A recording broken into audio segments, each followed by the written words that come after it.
Mr. Mayor, we're live. Thank you, Madam Clerk. Good afternoon, everyone, and welcome to this meeting. We will begin with a land acknowledgement, followed by a moment of reflection. The Township of Oro-Medonte acknowledges that we are situated on the traditional land of the Anishinaabe people and in ancestral territory of the Huron-Wendat. The Anishinaabe include the Odawa, the Ojibwe, and the Potawatomi nations, collectively known as the Three Fires Confederacy. It continues today as the home for diverse Indigenous people, including the historic May10 community in Penetanguishene.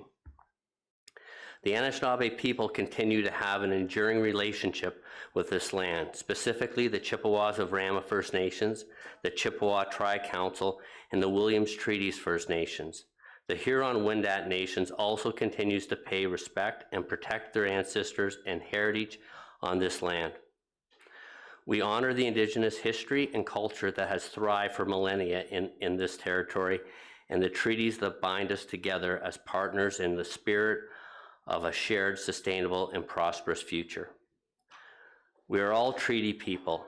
Our commitment begins with acknowledging the truth so that we can move forward together towards reconciliation. Miigwech. Now for a moment of reflection, please.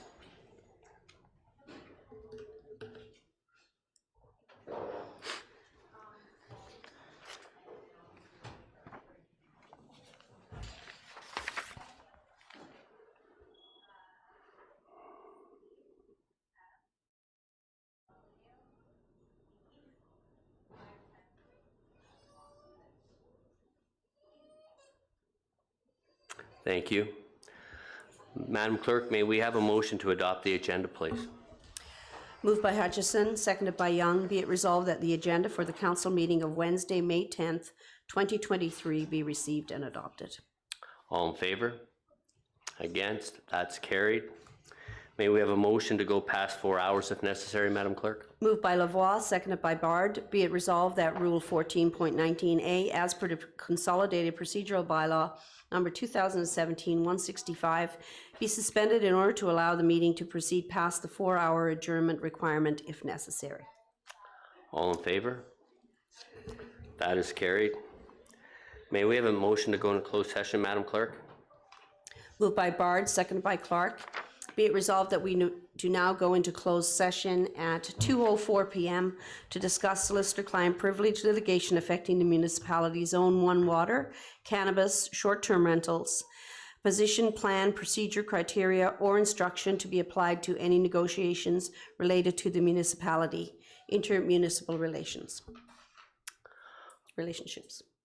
Thank you. All in favor?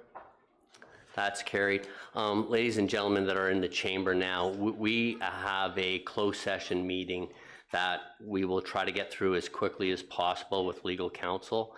So I'm going to have to ask you to leave the chamber until we're done the closed session meeting, and then the doors will open and you can come back in. Okay?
Mr. Mayor, we are live. Thank you, Madam Clerk. May we have a motion to rise from close, please? Moved by Clark, seconded by Lavoie. Be it resolved that we do now rise at 3:07 p.m. and report on the closed session items C and D, and that closed session items for E and F be brought forward to item 18, closed session items, unfinished items later in the meeting. All in favor? That is carried. May we have a motion for item 4C, Madam Clerk? Moved by Young, seconded by Hutchison. Be it resolved that the confidential verbal information presented by Robin Dunn, CAO, Brian Chung, and Chris Williams, Airden Bearless LLP, Solicitor-Client Privilege Litigation Affecting the Municipality, Zone 1 Water, be received. That staff, specific members of council, and legal counsel proceed as directed by council. Thank you. All in favor? That's carried. May we have a motion for item 4D? Moved by Clark, seconded by Bard. Be it resolved that confidential memorandum correspondence dated May 5th, 2023 from Chris Williams and Andrea Skinner, Airden Bearless LLP, and presented by Robin Dunn, CAO, Chris Williams, and Andrea Skinner, Airden Bearless LLP, Solicitor-Client Privilege Litigation Affecting the Municipality, Cannabis, be received. That staff and legal counsel proceed as directed by council. Thank you. All in favor? That is carried. So items E and F, Madam Clerk, we will be returning to later, so we don't need to deal with them at this time. That is correct. Thank you. I just wanted to ask does anyone have a disclosure of pecuniary interest at this time? Seeing none. I also want to note that Councillor Schell is absent today as he is in North Bay or on his way back from North Bay and attending an internet cognitivity conference, so he will not be here today. May we have a motion for the April 26th council meeting, Madam Clerk? Moved by Hutchison, seconded by Clark. Be it resolved that the draft minutes of the council meeting held on Wednesday, April 26, 2023, be received and adopted as printed and circulated. Thank you. Are there any amendments to the draft minutes? Seeing none, I'll call the vote. All in favor? That is carried. May we have a motion for item 6A, Madam Clerk? Moved by Lavoie, seconded by Young. Be it resolved that the press release from the Association of Ontario Roads Supervisors, AORS, announcing the appointment of Carla Musso Garcia, Manager of Operations, as second Vice President, representing Simcoe County Road Supervisors Association, be received. And that Carla Musso Garcia be recognized under the Mayor's signature. Thank you very much. Before we call the vote, I would like Director of Operations, Sean Binns, to provide some comments. Thank you, Mayor Greenlaw. I just have a couple notes here. For those of you that have had the opportunity to work with or get to know Carla, you know that she's passionate about excellence in the delivery of public services. In her 5 years here at the township, Carla's been instrumental in bringing about positive change in the work that we do for our community, the right work, the right way, at the right time. She's also been instrumental in the development of our amazing team here in operations. So this acknowledgement is important as public works has historically been a male-dominated industry, and despite this adversity that Carla's experienced along the way, she's become the first female elected to the provincial board and is en route to become its first female president in just a few years. So we're all very proud of Carla and look forward to the work that she'll be doing both here in the township moving forward as well as with our provincial association and public works. So congrats, Carla. Perfect. Thank you very much. I would like to echo the comments. Carla has excelled extremely beyond belief in this township, and she's a great representative. I think part of it is also the amount of paved roads we have in this township. She's a great representative on the board, but I do want to commend her on her dedication and professionalism and how she's continuing always trying to improve. So thank you, Carla. So Any other comments at this time? Other than that, I will call a vote. All in favor? Thank you.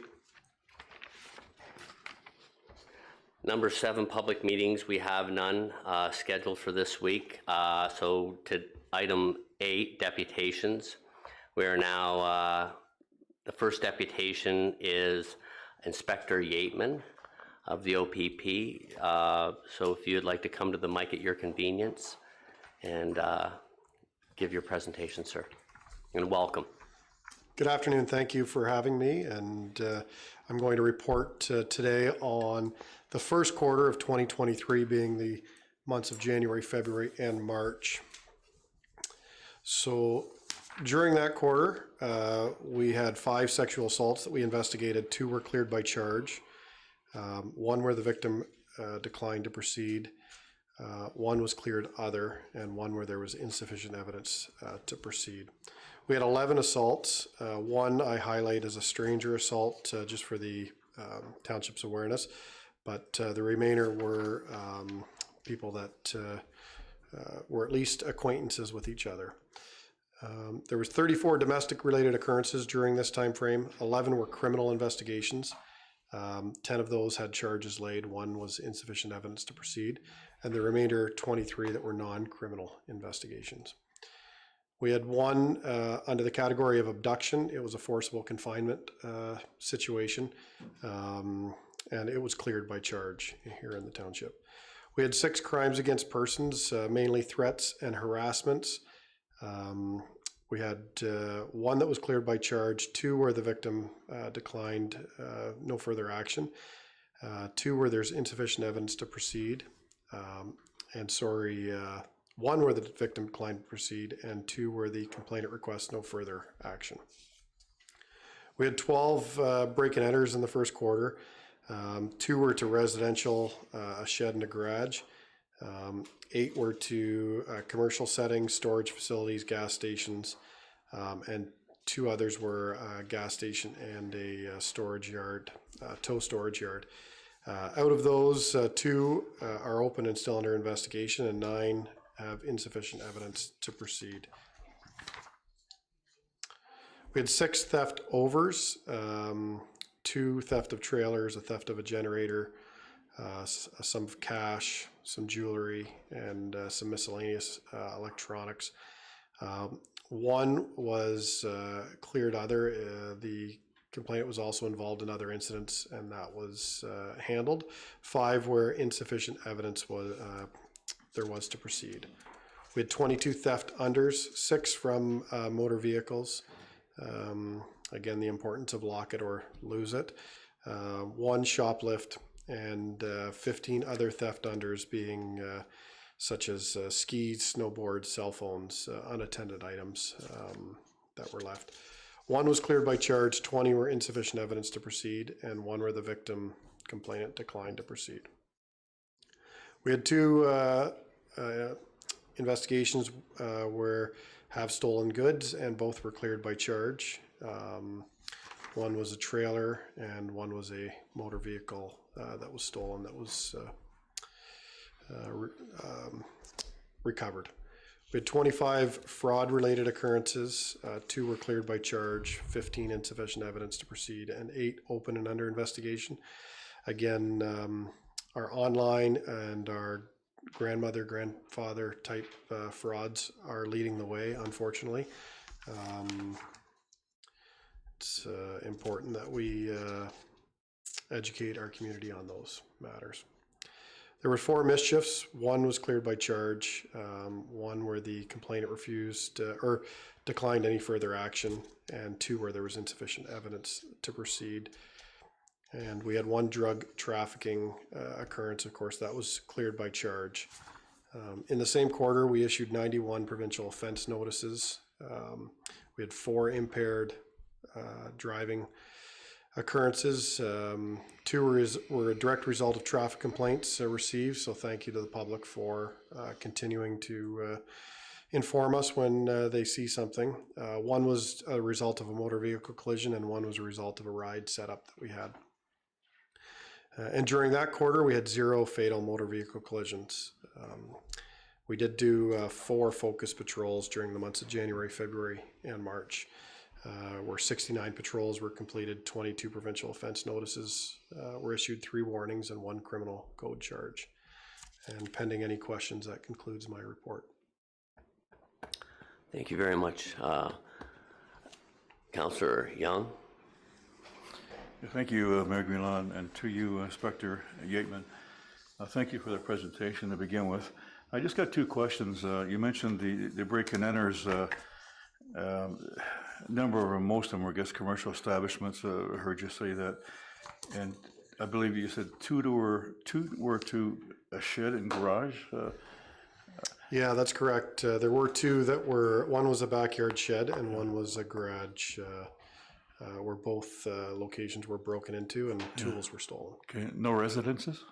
8 businesses, gas stations, commercial, and 2 businesses, 0 residences during that quarter. That's really good for the people here. But I just want to, what do you attribute that to, from 4 of 2022 of this year, from 4 to 12? What do you attribute that increase to?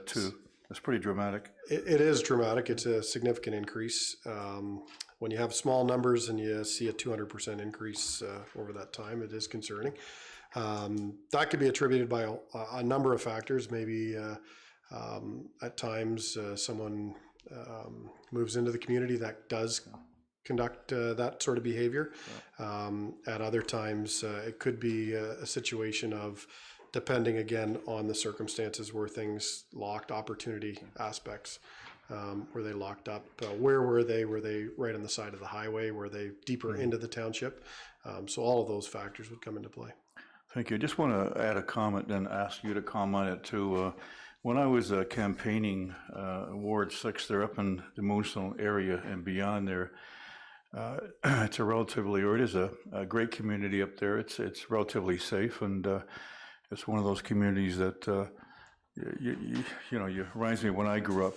Everybody knew each other, sort of thing. But one of the things I noticed in going around there, knocking on doors, was often there were not people home, and yet the garage doors were wide open, and all the goodies are there for somebody to back their van up and take. And I've mentioned to a few people up there. I mean, it's pretty obvious and pretty overt to me, and you as well. That what do you have to say about that? I guess I'm just in terms of speaking to the community about that.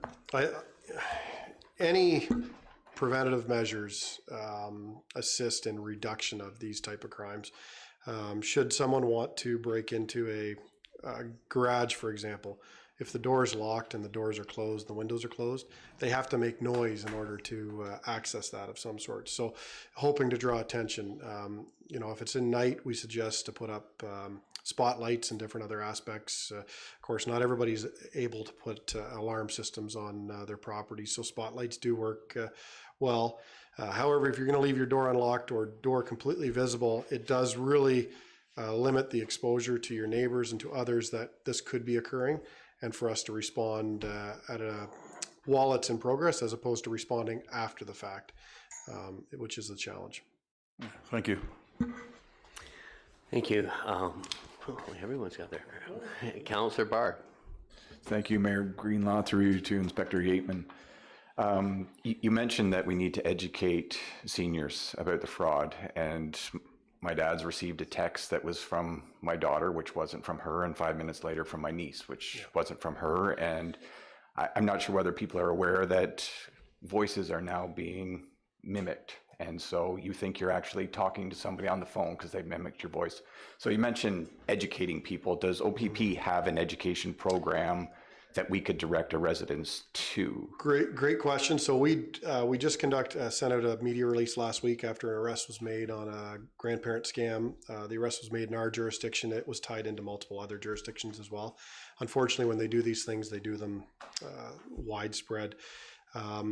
This is a great opportunity. So prior to COVID, the OPP had a seniors and law enforcement together SALT group, and it was seniors volunteering their time to work with the OPP and to go to areas where seniors have events or other aspects, and they would spread out brochures and pamphlets that we assist in the creation of. Our trailer, unfortunately, is sitting in our parking lot. COVID really crushed that program, and it is non-existent right now.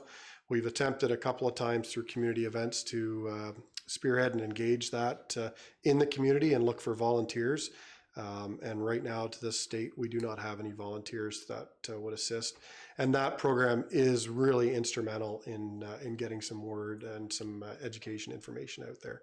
I would strongly encourage everybody to spread that as well. And if someone would like to volunteer, to contact the Orillia OPP office, and we'll navigate that to get them on board. But right now, we don't have any volunteers. If there was another aspect, so we do have flyers, we do have information online on the opp.ca website as well. Although we do understand that sometimes seniors don't access the intranet, so that can be challenging. So if there was a group setting or something that you thought, hey, yes, we don't have SALT, but could the OPP come and present? We will come and present to those groups. So if there was an event or somewhere that you would like that to happen, we can make that happen. Thank you. Deputy Mayor LeBlanc. Thank you very much, Mr. Mayor, and through you to Inspector Yateman. Thank you very much for your report. Do you just a little bit maybe behind the numbers in terms of trending? And I think this might be in particular for today's purposes as well.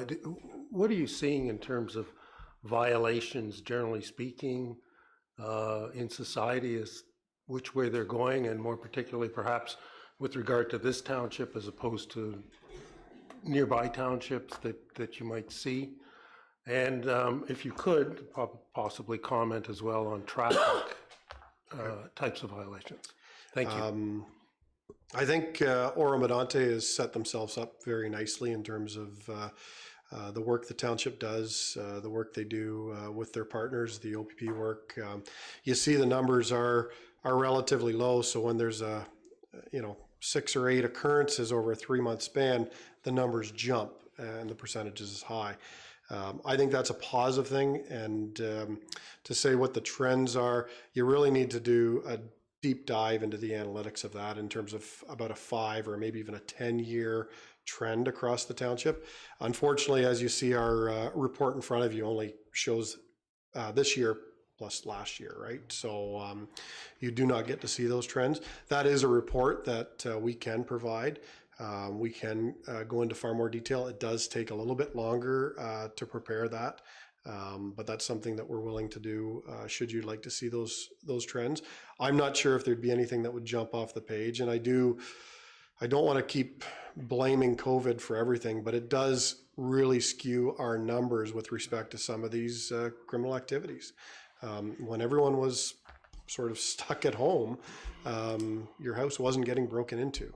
Your car wasn't getting damaged or mischieved or different other aspects, right? So there are aspects of this that do make it very challenging. When it comes to traffic, sorry, I'm going to back up there a little bit. Neighboring jurisdictions, again, I think Oro is head and shoulders above a lot of the neighboring jurisdictions in terms of their crime rates, their crime levels, and that has a lot to do with the residents in the community. It shows in impaired driving, 2 impaired driving caught for people calling in, right? And these are the ones that we were able to catch up to. There's multiple others that we get called on that unfortunately we just can't get there in time, or that they're lost sight by the time we get there, and they could go on multiple different routes. So I think continuing to encourage the public to contact police should there be any complaint of criminal or traffic in nature does assist and does put policing in the community. Traffic has increased. There's no shock to that. Population has increased. Our traffic has increased. We're seeing major improvements on our highways. Of course, we'd all like that to happen yesterday, and it's going to be several years down the road, and traffic congestion. And so people that are exceeding the speed limit and driving through traffic are noticeable. And we do get some complaints, but we don't get a lot of traffic complaints, actually. People, and I do think of situations of myself, and my parents, and sometimes my parents don't want to call police because they don't want to bother us, right? That's what we're here for. We're here to be bothered. We're here to be contacted when these things occur so that we know when they're occurring, because chances are, I shouldn't say chances are, at times, if you have that speeding vehicle, and I'll use Horseshoe Valley Road, for example, and you see it at 4 o'clock one afternoon, it might be every Monday at 4 o'clock that afternoon, or it might be every day 4 o'clock. It might be that same driver. And if we don't know about it, then you can complain kind of behind your wheel or in front of your house. If you don't call us, we use analytics to determine where we're putting our officers at given times. And we can sometimes nip that right in the butt just by a couple of phone calls.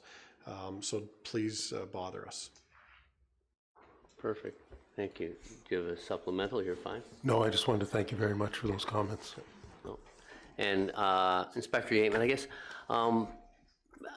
number of vehicle break-ins and thefts from vehicles, is it still sporadic and usually to certain areas that get hit from time to time? And I guess to continue on Councillor Young's point, is it a lot of it predominantly people just not locking their vehicles at night?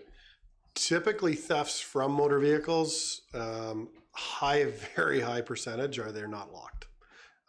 Whether it's at whether they're at the store, whether they're at their friend's house, whether at the residence, they did not lock it.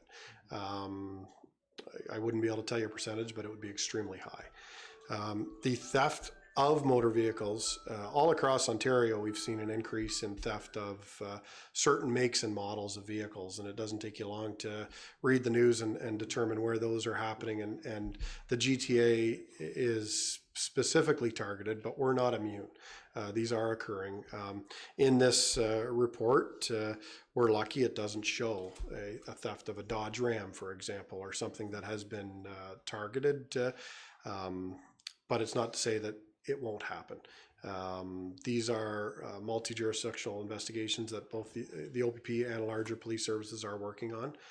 Very complex when it comes to most of the time theft of motor vehicles. There are sometimes theft of motor vehicles are stolen because of a joyride or to get from A to B because somebody's left the key in the car, or the key fob or something in the car. But the ones we're seeing, at least at an increased rate across Ontario, are unfortunately being loaded onto shipping containers and being sent to other countries. So. Yeah. Well, thank you. No, I think the important message to the public is, as Councillor Young early is like you close your garage doors up when you go away and you secure your vehicles at night, and we all have to take a certain amount of responsibility ourselves to ensure that we do things preventatively as well, not just.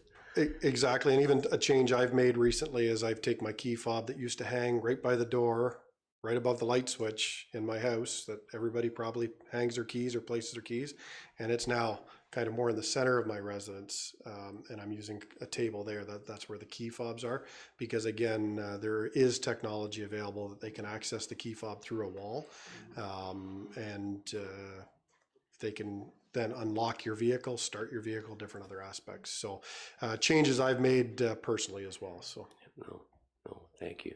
Councillor Young? Yeah, thank you, Mayor. I just want to comment, as Inspector Yateman has clearly indicated here, that having worked break and enter squads myself in Hamilton and worked with the gangs that are doing it, I can tell you no break and enters in 3 months. It's an extremely safe community that we have here in Oro-Medonte. So I just want to comment on that. absolutely. Thank you. Any further questions or comments? Inspector Yateman, thank you very much again for coming back with important on all the great work you and your colleagues have done, and look forward to seeing you back next month. And like I said, thank you. I really appreciate all the work you've done. Thank you very much, and thank you to your counselors as well. Thank you. Thank you. Okay, so the next deputation is by Scott Watson and Suzanne Dean of the Canada Post, and they're going to give an overview of Canada Post and the postmaster provided location in Warminster. Mr. Mayor, would you like me to read the motion first? Oh, I thought we were going to do them all at the end. Sure. No. We'll do them once we get through all the deputations and. perfect. Thank you. Sorry about that. I should have communicated that earlier. No, either way is good. Thank you. Good morning, or good afternoon, sorry about that. No, welcome. Yeah, long day. Thanks so much for having me out here. It's great to talk to you about the postmaster provided position in Warminster. My name is Scott Watson. I'm the manager of government community affairs for Canada Post. I'm joined by Suzanne Dean, who's the local area manager for Canada Post. Before I get into specifics of the position that Suzanne will outline, I want to quickly discuss the acts, obligations, and regulations that govern our operating procedure here and across the country. So obviously, first, we're an independent corporation held under the Crown with the privilege and obligation to fulfill the Canada Post Act. We maintain an arm's length from government intervention on issues while adhering to the direction and obligations enacted upon us.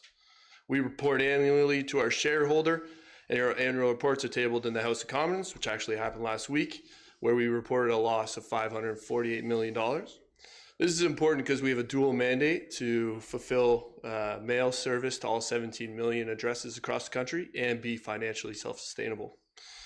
Beyond our act, we also have our federal service charter, which we also report on annually. This sets our delivery standards, frequency, reliability, access to postal services, where we report the percentage of Canadians within 2.5, 5, and 15 kilometers of a post office. The charter also includes our reporting standards, working with communities, which is an example like today, and other requirements. In addition, we have a rural moratorium sent to us from the shareholder in the early 90s, which includes about 3,000 post offices that specifically seeks to maintain access to rural post offices. We're also governed by the Federal Accountability Act and other mandates, strategic plans, parliamentary views, and other. The culmination of this has led to the post system of some 63,000 employees, 6,000 post offices, and 17 million addresses all across the country.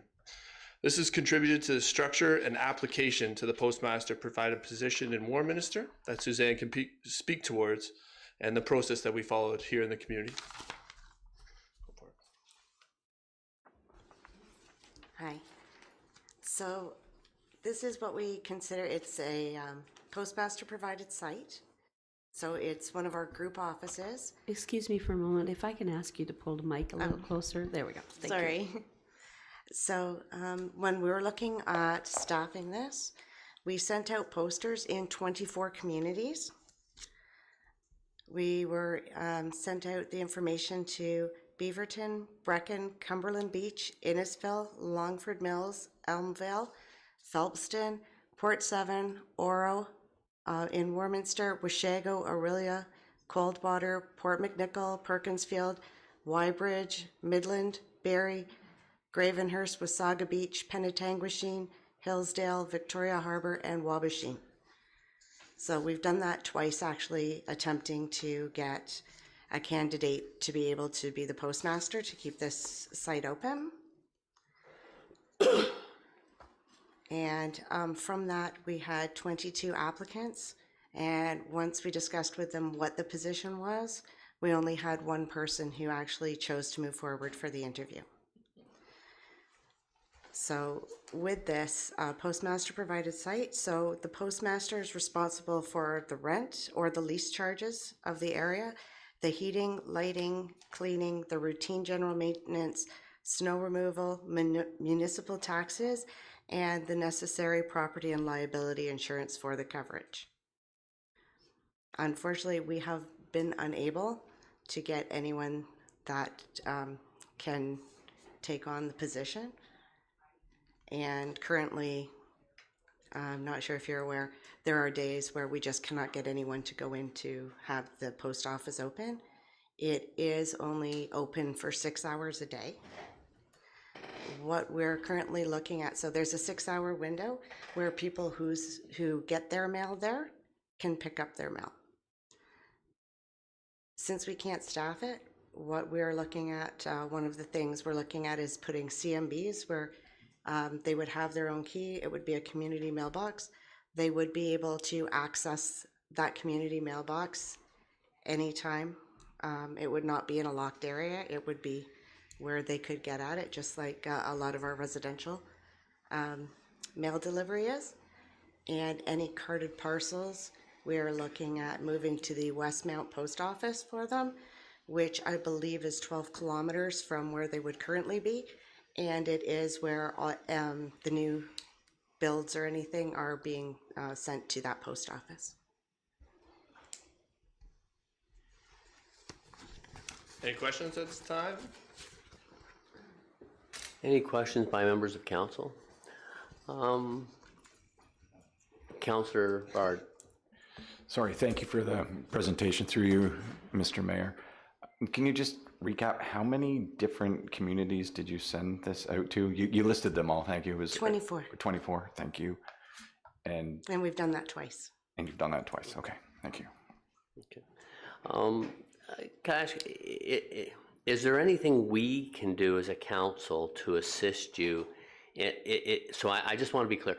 You're looking for an individual to meet the criteria to act as the postmaster, and is the building itself secured and for that, or are they responsible for providing that? They would be responsible for providing that. If we currently are leasing, if they would be interested in continuing, that's something they would have to discuss with that landlord where the post office currently is. Okay. And is there a deadline or a line drawn in the sand as in when you have to have that position filled by before you're forced to go an alternative and the post office dissolves in Warminster? We're hoping to have everything settled by June or the end of June, because currently there's really no stability there, and we're borrowing from other post offices when we can get someone to go there to open. You know, I apologize. I'm just asking questions because I know I would sooner, rather than phone you after. So is the current location willing to extend the lease under the conditions and payment received at this time, or are they? Currently, they're being really wonderful with us and letting us go month to month. But it would be whoever the postmaster is would have to speak to them to see, because I know they do have someone else interested in the space now. Okay. Because it is a year-to-year lease we were doing, and due to our current situation, they're being really great working with us, allowing us to go month to month. Okay. And could you forward to our clerk the information that, so that if we can find people or individuals that may qualify, where they would apply, or is there a website we should go to? Well, there's a process we have. Mm-hmm. If we have suitable candidates, we would actually have to do a staffing rec. We've already been unsuccessful fulfilling the previous 2 staffing recs that we've had. Okay. So there's a whole process that would have to open. And then, of course, we have our competency-based interviews that have to be done. Yeah. Okay. Well, would you be kind enough to leave with the clerk a business card, and then we can always follow up with you if we can, I think as a council, but we would prefer, but we also have to understand you have duties and things to fulfill as well. We would like to, help Warminster maintain a post office rather than having to drive 12 kilometers to the next closest one. If we can find or direct someone who may be a suitable candidate to you, so that at least you can see if there's an opportunity, we'd be happy to help in any way we can. Okay. No problem. I don't have a business card, but I do. I got a whole bunch. Okay. So you can go to me on this or any other post issue. Yeah. No, I know. I appreciate that, and I appreciate you taking time to come here and explain to us the situation and understand, because I can understand where you would get a lashback potentially from concerned citizens about why is it being closed down. It's a service, and we're only this much of the deficit. but your job is to try and dissolve that deficit. So.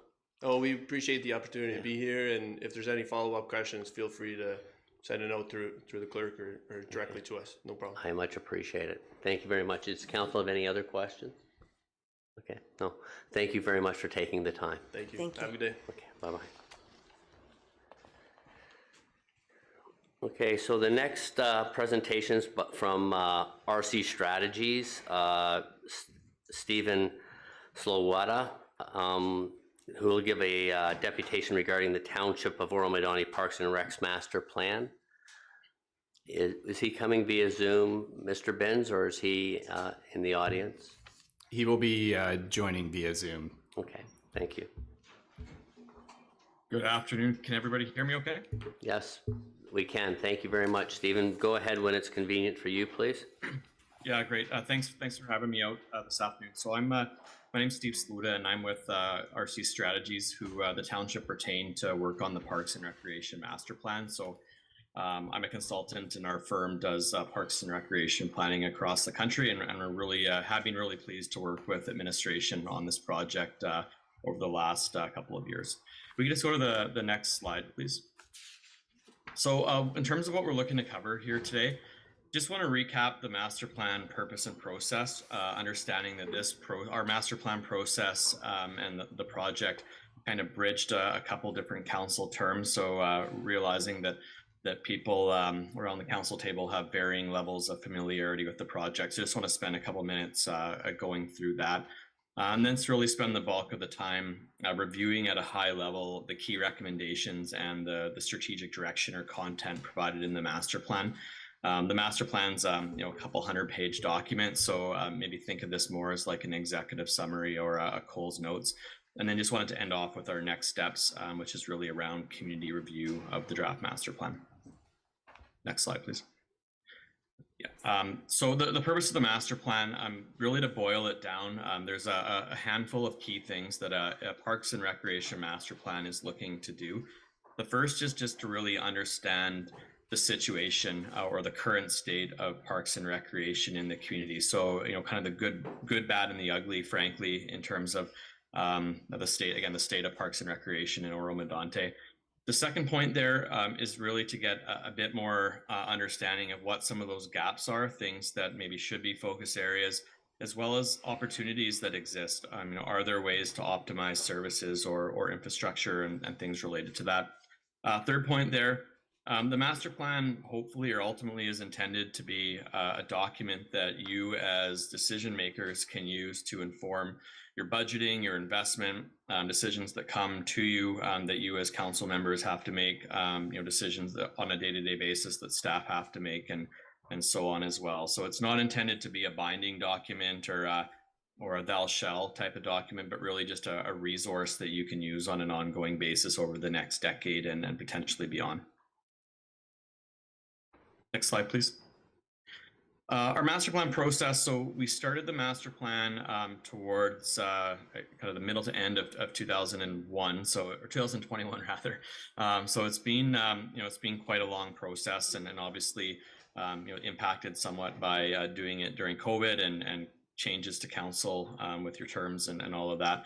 But there's been benefits to that too, where it's really given us a lot of time to really thoroughly develop the master plan. This graphic here really just shows the process that we went through. So the first two phases are really about that current state investigation. So we do a bunch of research and analysis, quite a bit of engagement with the community as we've gone along. And then that's led us into developing the master plan over the last 6 months or so. And where we are today is we have a final draft of the master plan, and we'll be looking to go out to the public and get feedback here shortly on that and eventually finalize the master plan. Next slide, please. There's 3 project documents. Obviously, the most significant one or the final deliverable is the one on the right of the screen there, which is the actual master plan. But we have hundreds of pages of background research and engagement findings, which are encapsulated into those other 2 documents. So if you're really looking to take a deep dive into what we learned through our engagement with the community or the other research and analysis that we did, there are some other resources that can be looked at as well. Mentioned or touched a little bit earlier on around community engagement. I mean, with any master plan process, community input is incredibly important, and our marching orders were certainly to really touch as many corners of the community as we can. Obviously, nearly impossible to to talk to every single resident, but we wanted to make sure that we got as wide array of perspective as we can. So through our engagement process, we had over 1,300 engagement touch points with the community, which included feedback through a public survey, some cohort specific engagement like a youth survey, talking to different community groups through both the survey and as well as in-person and virtual discussions. We had an online crowdsourcing map. We had sounding boards set up at different parks and other locations throughout the community. So really, we feel like we got quite a bit of feedback from a pretty wide scope of perspectives and interests within the township. So what are some of the other pieces of analysis we did? Non-engagement. Well, we looked at population and demographics. We looked at benchmarking, so comparing Oro-Medonte to other communities or regions in terms of the provision of recreation infrastructure. We looked at available bookings and utilization data to get a sense of how well or not different types of infrastructure are being used. We looked at provincial and regional trends and best practices. We had our team out there for a number of days doing inventory and assessment work of your parks, and we also looked at previous planning and policy documents and identified areas of alignment there or areas of refreshment as well.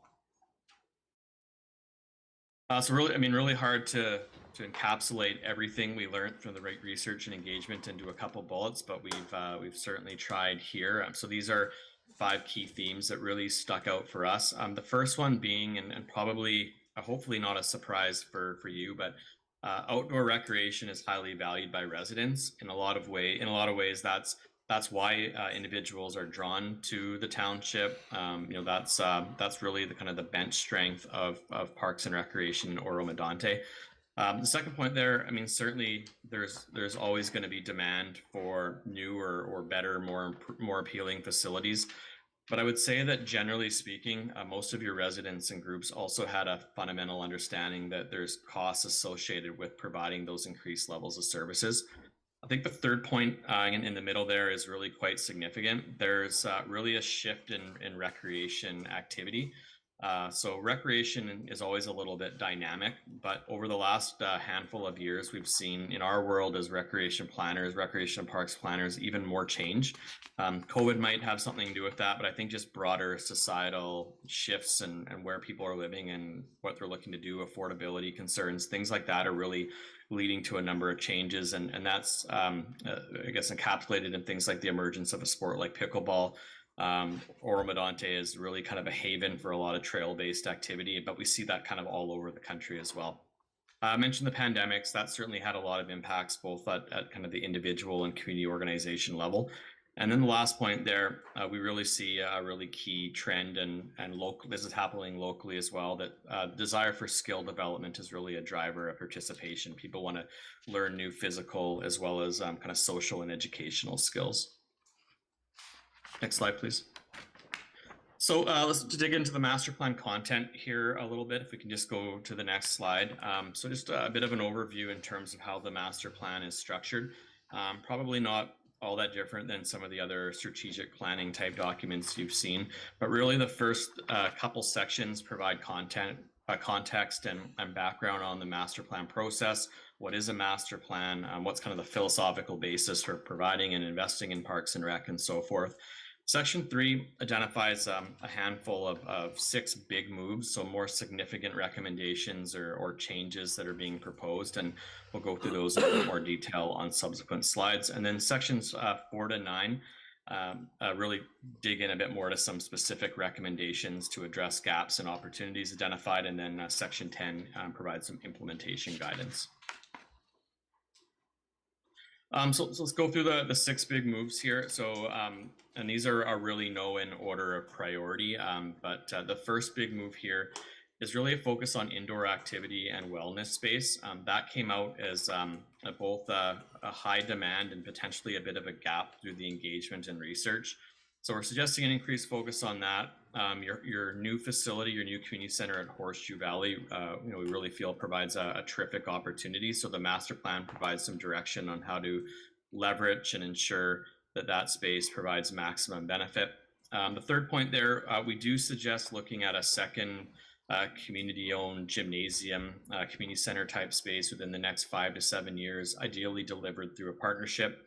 We suggest remaining flexible and open to a whole bunch of different partnership opportunities, public and private sector, to provide expanded fitness and wellness opportunities, which again came out quite high as a resident wish or desire demand through the engagement we did. Certainly there's quite a lot of regional provision of those activities, but not a whole lot of provision of fitness and wellness kind of right in Oro-Medonte.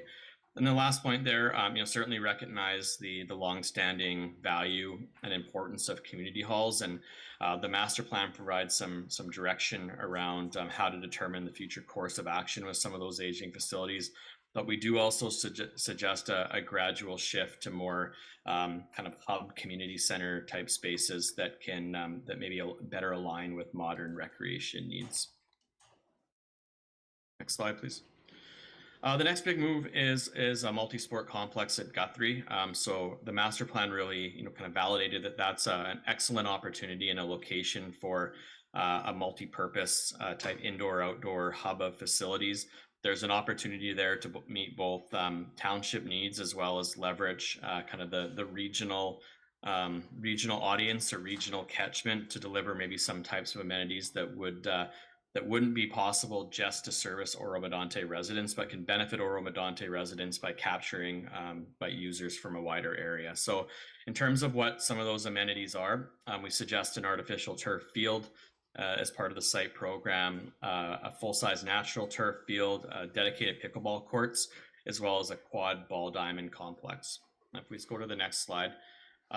So we had landscape architects on our team do test fit concepts. So I would encourage everyone not to get too into the detail with these. These are more just essentially blocks of space right now to ensure that all those amenities fit on the site and outline kind of how that site could evolve over time, as renewal may need to occur for the arena or, kind of the shift of amenities around that site. But really the upshot here is that all those amenities proposed or identified for this site do fit on the site, and there is a possibility to even add more over time. Another big move is what we've called inspired community parks and play spaces. So we've outlined 2 park vision concepts, one called outdoor leisure and the other called village recreation.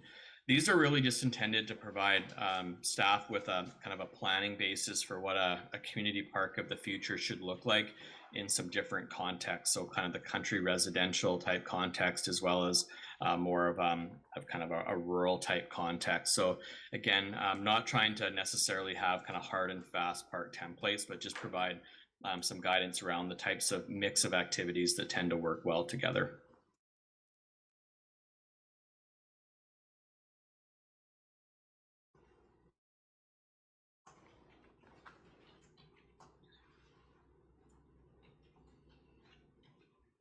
Looking at Shanty Bay and Moonstone parks. Next slide, please.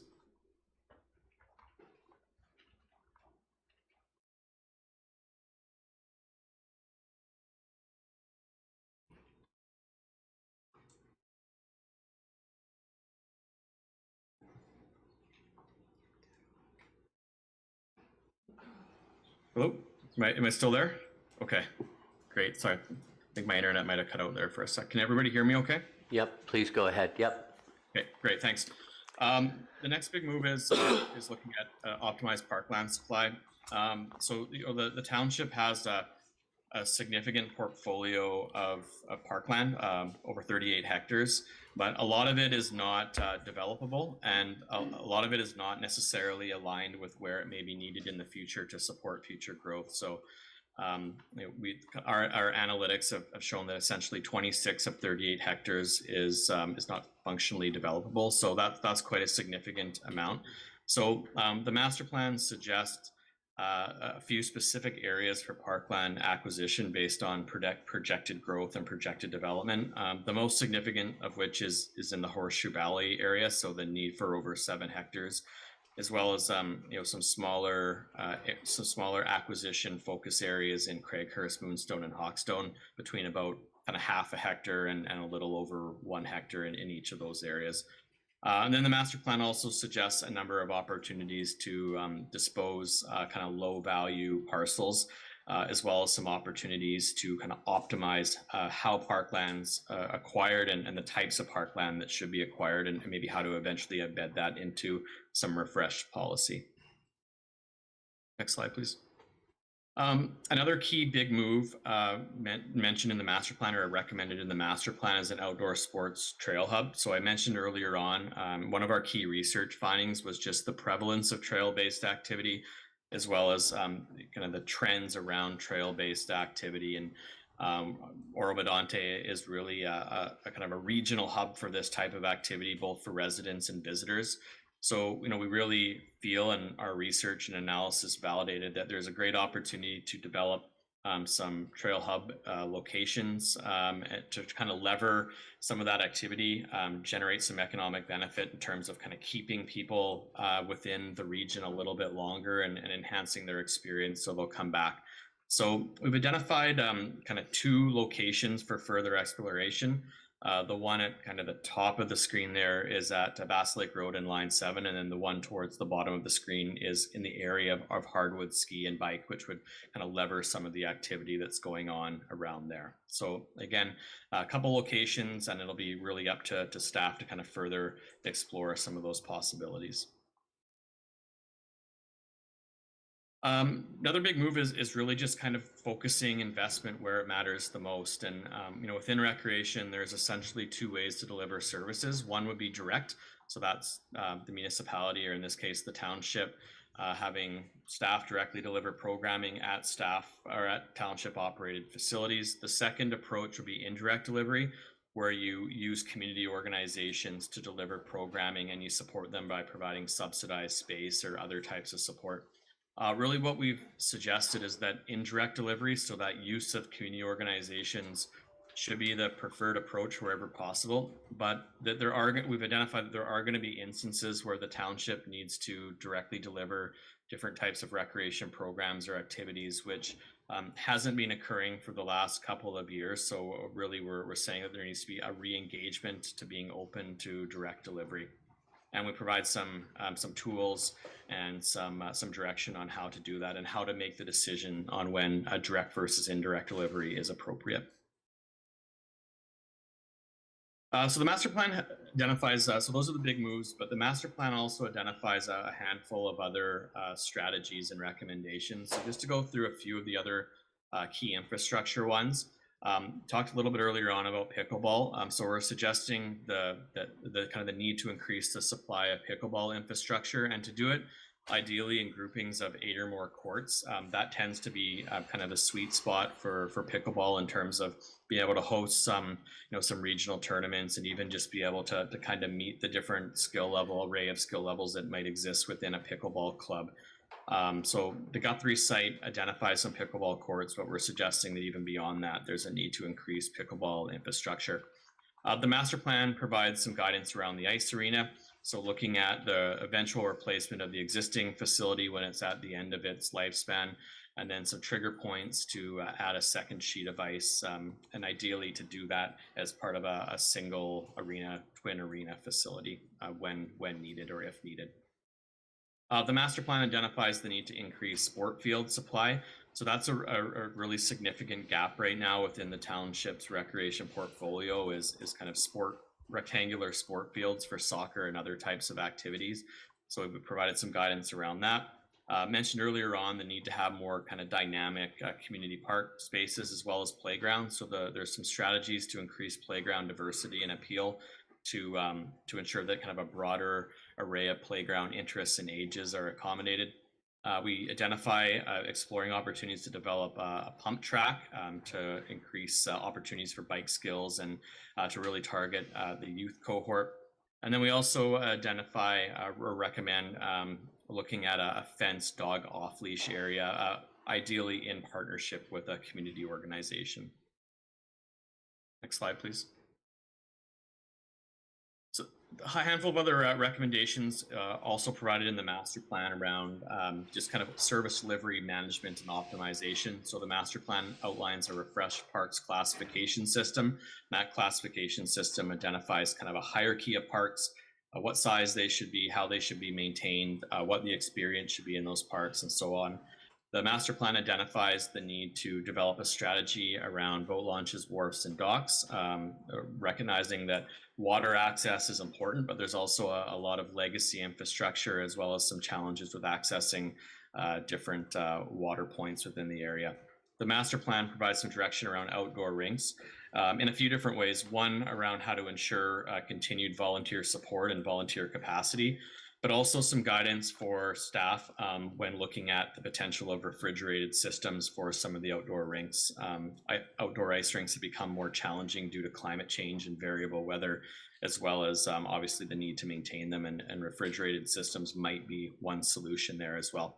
And then the master plan also identifies some refreshed parks maintenance standards as well.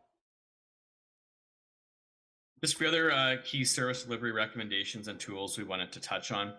So the master plan identifies a framework to determine the best course of action for community halls in the short to medium term. So again, recognizing that community halls are highly valued and have a long legacy of being important in a lot of the communities in which they exist, but there's some challenges around community halls in terms of their functionality, some of the legislated requirements that limit their use and so forth. So we've provided essentially a decision-making tool or tree that has three options. One would be general use, so continued public access, similar to what goes on now. Exclusive use through a lease, and you have a few examples of that currently, and then also decommissioning or divestment or use for other recreation uses. So we provide some guidance around how to make those decisions and what the role of the community might be as it relates to community halls. And then the master plan provides some strategies to enhance arts, culture, and heritage capacity.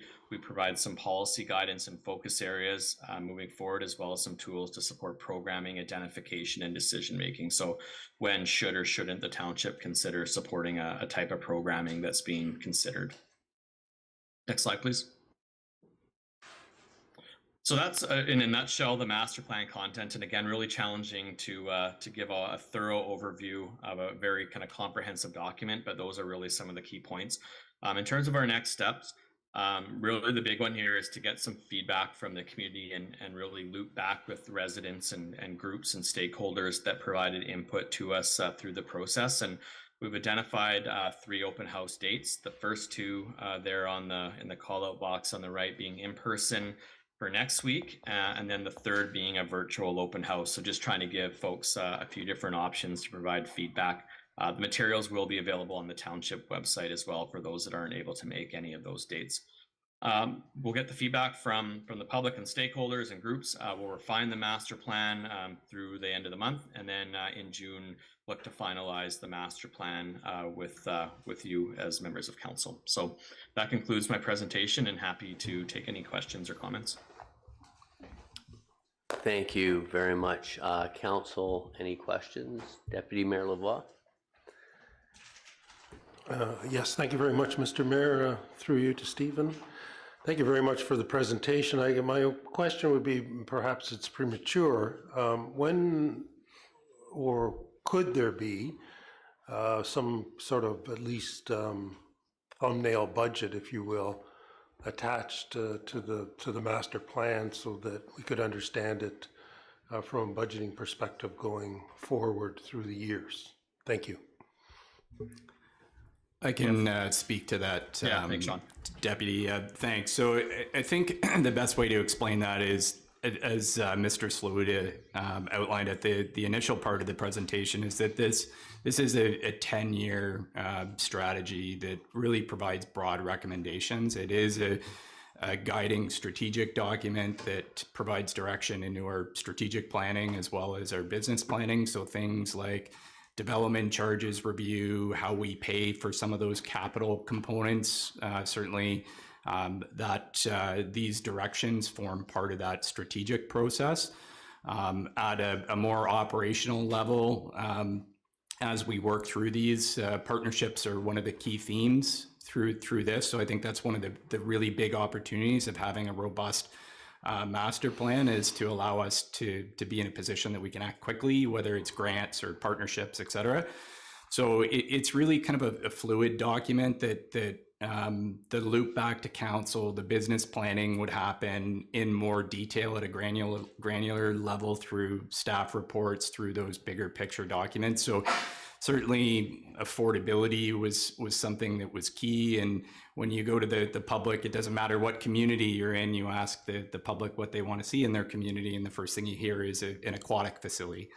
Right. And aquatic facilities are very expensive. And it was certainly something that we heard from the community as well, but something that just isn't operationally or financially feasible. So there's other methods that we can look at providing that service. So at a really high level, lots more detail. The recommendations need to be flushed out in terms of business cases, and they report back through council in various means.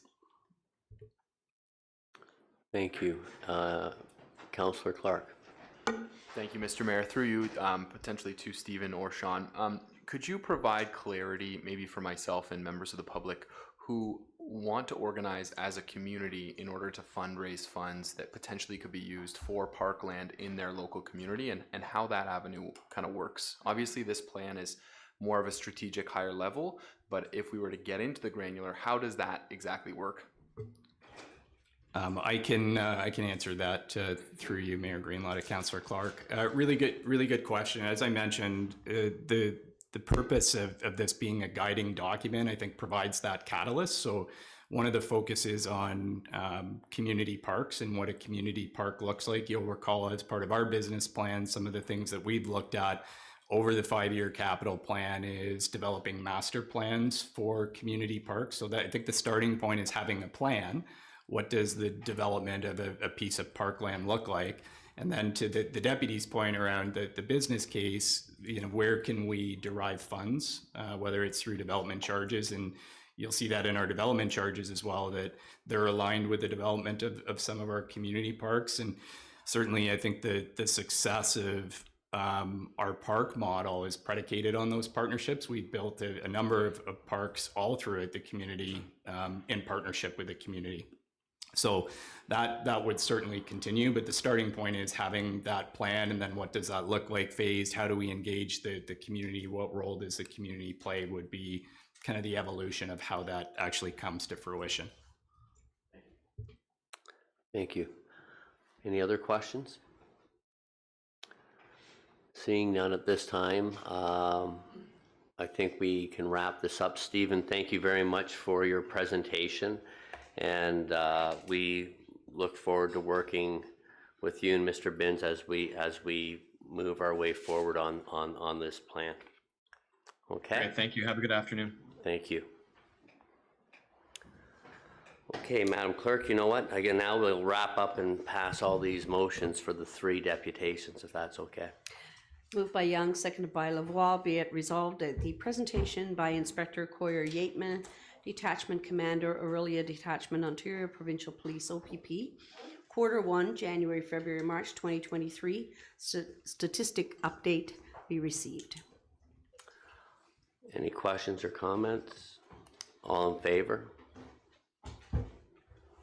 That's carried. Could we now have the motion for item B, 8B, please, Madam Clerk? Moved by Bard, seconded by Hutchison. Be it resolved that the deputation by Scott Watson and Suzanne Dean of Canada Post, overview of Canada Post, postmaster provided location in Warminster be received. Thank you. Any comments or questions? Seeing none, I'll call the vote. All in favor? And that is carried, Madam Clerk. And could I have a motion for item 8C? Moved by Clark, seconded by Young. Be it resolved that the presentation by Stephen Slaughter, RC Strategies, Reed Township of Oro-Medonte, Draft Parks and Recreation Plan be received. That staff report back to council following the public consultation on the draft plan. Okay, comments or questions? Seeing none, call the vote. All in favor? And that is carried, Madam Clerk. That'll take us to item 9, identification from the public of an agenda item of interest. So if something needs to be moved up, and before I go too far down this, item after open forum, item 11A is to do with the 15th line, so I can't move it up any quicker than that. So does anyone else have something that needs to be moved up in the agenda from where it is currently? Okay, seeing none, then we'll move to item 10, which is open forum. So before we go into this, I'm going to ask council for permission, because I think it's important, as we've all agreed, that we want to hear from the public, and we're going to extend to 2.5 minutes from 2 minutes, the speaking time per member of the public that comes to the podium. And I'm going to ask that you support that we don't limit this to 20 minutes as is within our policy, and we allow to go as long as possible till everyone has the opportunity to speak. Now, with that in mind, we would ask that try not to be too repetitive, so that we're going to listen attentively to make sure we write down our notes, and we remained respectful and within the confines of the chamber.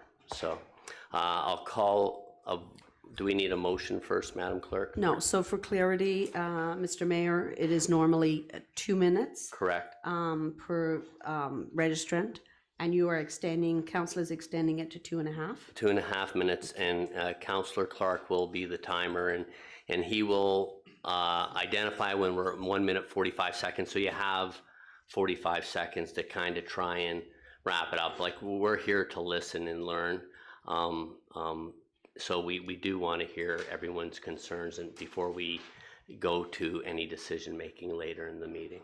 And Mr. Mayor, for procedural purposes, council is all in agreement to waive the 2 minute? Yes. Yes. All in favor?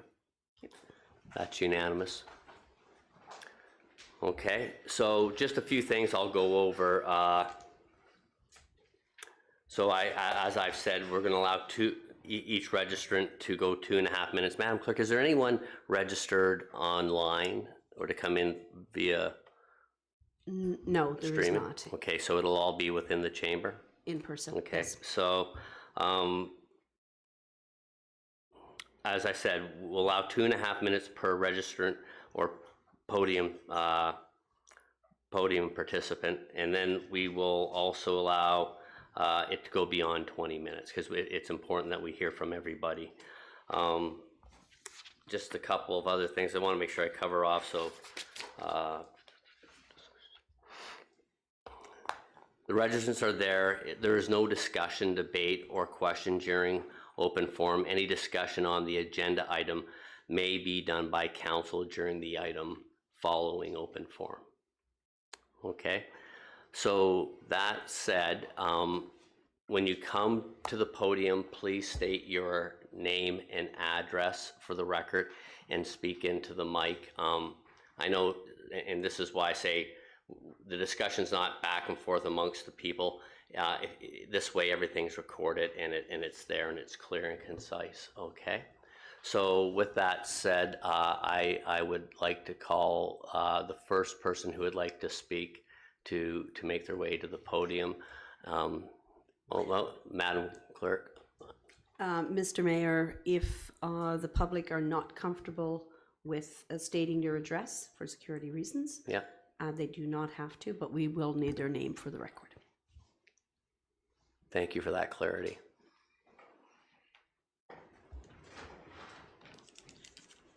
My name is Rochelle Cadis, and I don't mind giving my address. It's 1207 Line 15 North. I'm here to address the traffic calming measures for Line 15 in between Bass Lake Side Road and Highway 12. I would like to ask why you are not following the recommendation given by the professional engineering firm that was hired and paid for by the Oro-Medonte Township. These traffic calming measures were supposed to be in for at least 1 year, and if successful, which it has been, it would remain permanently. Instead, you are proposing implementations that have already been tried and they failed. This is going backwards. You are heading into a territory that will cause lawsuits, undoubtedly. These lawsuits are expensive. We cannot afford them. I'm particularly upset about the speed humps going back in. The noise from these are totally intolerable. I beg you, please avoid using them. I thank you for your time. Thank you, Rochelle. And those comments, like, I know she's asked questions, but they'll be provided in the presentation following open forum. Mr. Mayor, Yes, we Madam do Clerk. have a registration list that were done in order. So if I can just call the name, then. You're making my job too easy. Thank you. Kaylee Robbins. And I apologize now if I get anybody's name wrong in pronunciation. That was correct for me, so you're okay. Hi, Mayor, members of council. My name is Kaylee Robbins. I live on line 15 north across from the beach. So my partner and I actually submitted a correspondence, which I trust everyone's read. So the one-way directional closure has been the only measure to have a considerable improvement on traffic calming on line 15 north. We understand there's complaints from others in Oro as well as other adjacent municipalities. We also understand the inconvenience this causes because it also causes us an inconvenience, so we have to go a different route as well. But I think we can all agree that safety is a bit more important than saving 4 minutes on a commute, which is approximately the time you're saving if you, say, live on the other side of the beach. I also reviewed the staff report, and I just don't see sufficient justification for removing the one-way directional closure, except for a potential hazard at the intersection, which I didn't quite see supported by any increased traffic accidents or data. The intersection actually, with or without the closure, would be the same hazard. By removing the one-way, we're also endorsing the approximately 80 vehicles that are non-compliant, disobeying the Highway Traffic Act. And I think we would probably see very similar levels of non-compliant with the recommended stop sign near the beach, serving a private road that doesn't really justify the stop sign. The staff report and recommendation also appears to contradict previous staff report and recommendations by proposing measures that have proven to not reduce volume and have very little impact on speed. So I ask that careful consideration be given to this item, item 11A, and also an update as to why the motion that was passed in May hasn't been fulfilled for the 1 year period. Thanks. Thank you. Councillor Clark. Just for clarification, when I raise my hand, that's 45 seconds left, so you can still make. Okay, perfect. Thank you. I don't want to scare anyone. I'm just letting you know you have 45 seconds left. So thank you. They thought you had a question. Sorry, Madam Clerk. The next speaker, please. Joshua Battiston.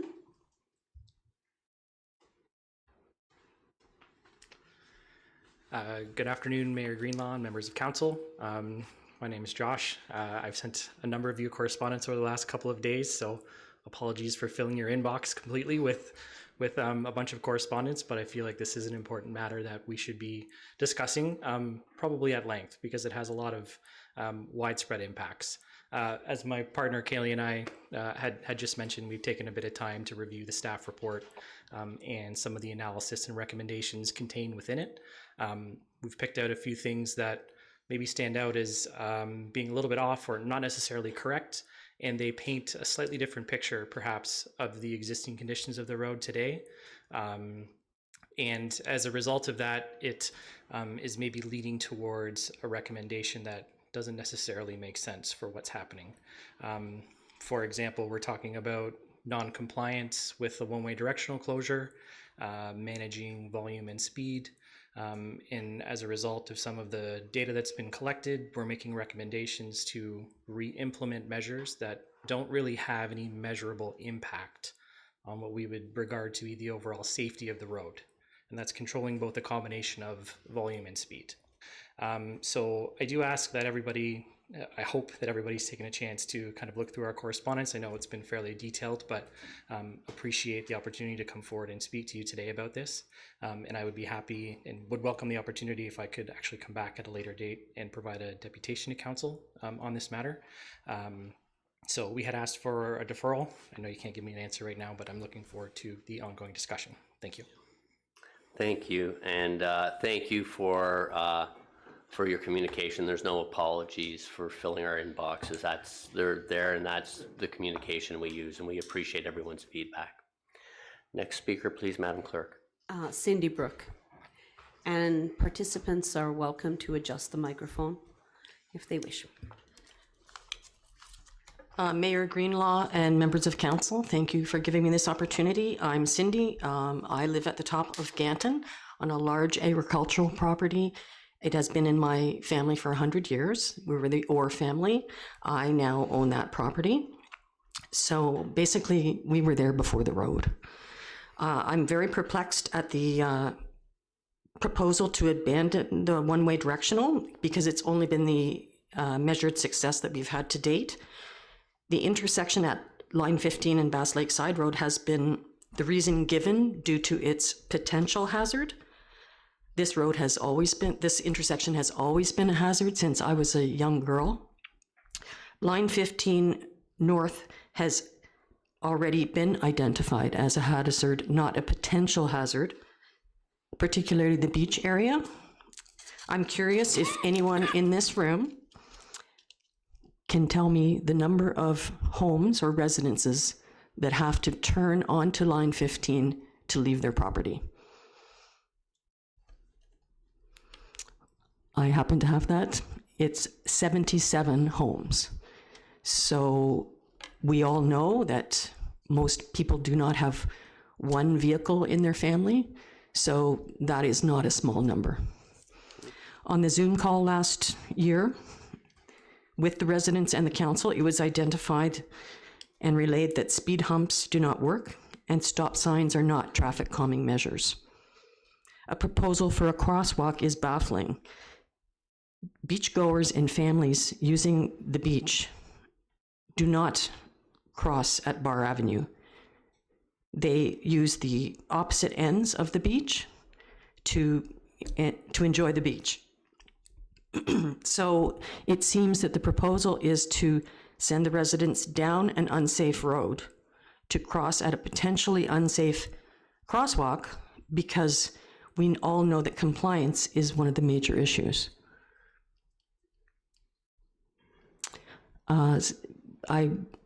As Josh stated, we are looking for a deferral. I know you can't give it to us at this time, but I think we need to revisit this issue. Thank you. Thank you very much. Madam Clerk, the next speaker, please. Michael Russell.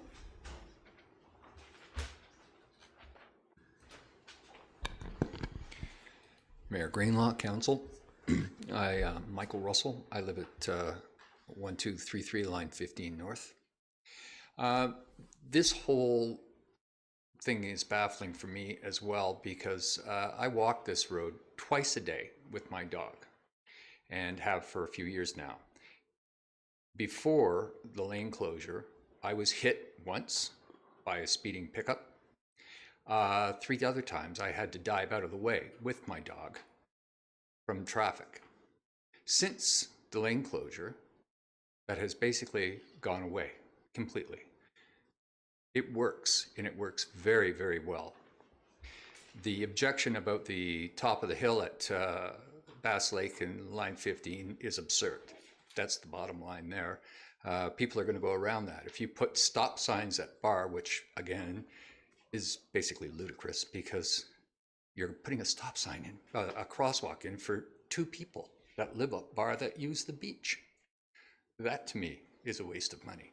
Putting speed bumps back, you're endangering the people on the beach because people drive around the speed bumps on the shoulder where the people are trying to enjoy the beach.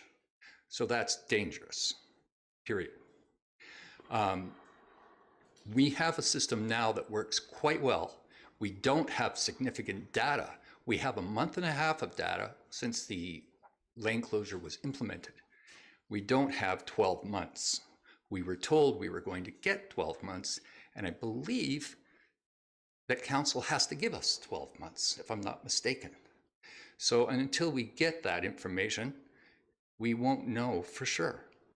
So you're jumping the gun here by opening up the lane just because Mr. Bard campaigned on it to get the lane open. Thank you. Yep. Okay. Thank you for your comments. I don't think it's necessary to be pointing out campaign and making accusations. But I guess what I'm asking is for you to be respectful to council, as we're trying to be respectful as well. Thank you. Okay, Madam Clerk, could we have the next speaker, please? The next speaker is Paul Smith.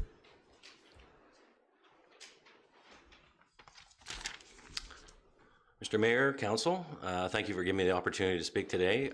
My name is Paul Frederick Smith, and I live at 1172 Line 15 North. I think it's important that we don't lose sight the fact that this is a safety issue and not a convenience issue. This section of roadway has been deemed dangerous for years, and there are many fixes that have been put into places that have not worked. So at one point, and understand this was an undersized local road, and it's a local road. We've spent a lot of time and effort and money trying to figure out what we can do to make this a safer roadway. We come up with a plan to go to a third party in Tatum Engineering. They come back and they tell us, okay, this is what's going to work. Lo and behold, the numbers work. We're going from 4,000 to 5,000 cars a day to 1,000 cars a day. And then we decide, nope, we're not going to do that anymore because it's inconveniencing too many people from having to, I'll use an example, go down to Rotary Place, and it takes 4 more minutes after I play hockey to go up the road, up University, as opposed to going straight up the road. That's inconveniencing me well, but it's between 3 and 4 minutes depending upon the light. The other thing that concerns me is we're ahead of the game here by doing this. That new development that's opening up at the southeast corner with 1,300 units, let's say everyone's got a couple of cars. Do we not think that this is going to drive way more traffic than we even have now? There's going to be gridlock on that road. Personal experiences.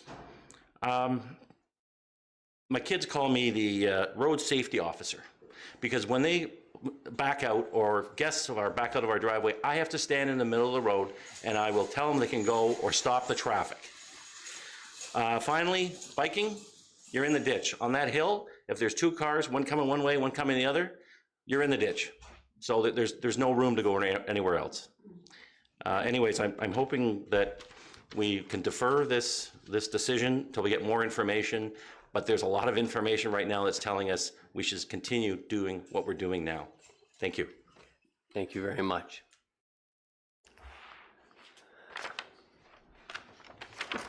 Madam Clerk, the next speaker, please. Roberta Corral.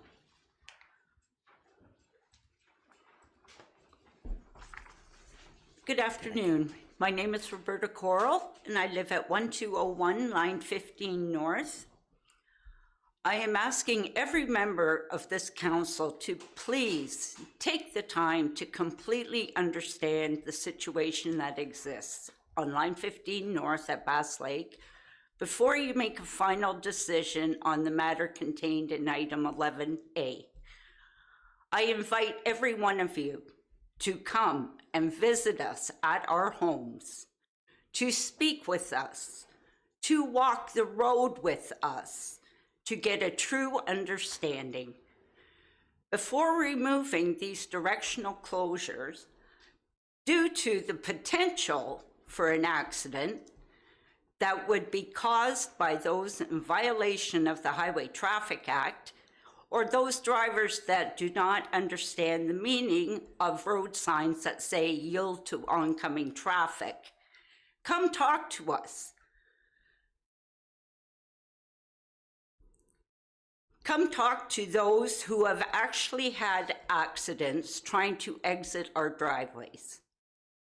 Come talk to those of us who have been swiped by vehicles as we walk along the roadside as we live our lives. Come talk to those of us who have had to run for cover every time we cut our grass or remove the snow from our driveways and property. Come talk to those of us who have had vehicles run up onto our lawns behind us as we are tending to our gardens. Come talk to those of us who have gotten hurt due to being forced into the ditch as we walk to and from Bass Lake Park. Come talk to those of us who have screamed in horror attempting to save the lives of the young children who have come running out between parked cars to retrieve their inflatable water toys as the wind blows them into our yard.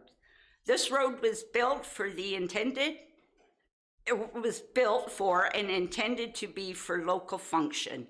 And I'm well aware there are significant costs associated with trying to maintain that function, but I have to ask, how do these costs, in your view, compare to the loss of life? I am asking for a deferral on this matter, and please, in the meantime, do not remove the directional closure and put back the chicanes, as this is the only measure that has been proven to work. Thank you for your time. Thank you very much. Madam Clerk. Regine Gauthier. Good afternoon, Mayor, Council. My name is Regine Gauthier. I live on line 15 north on Bass Lake.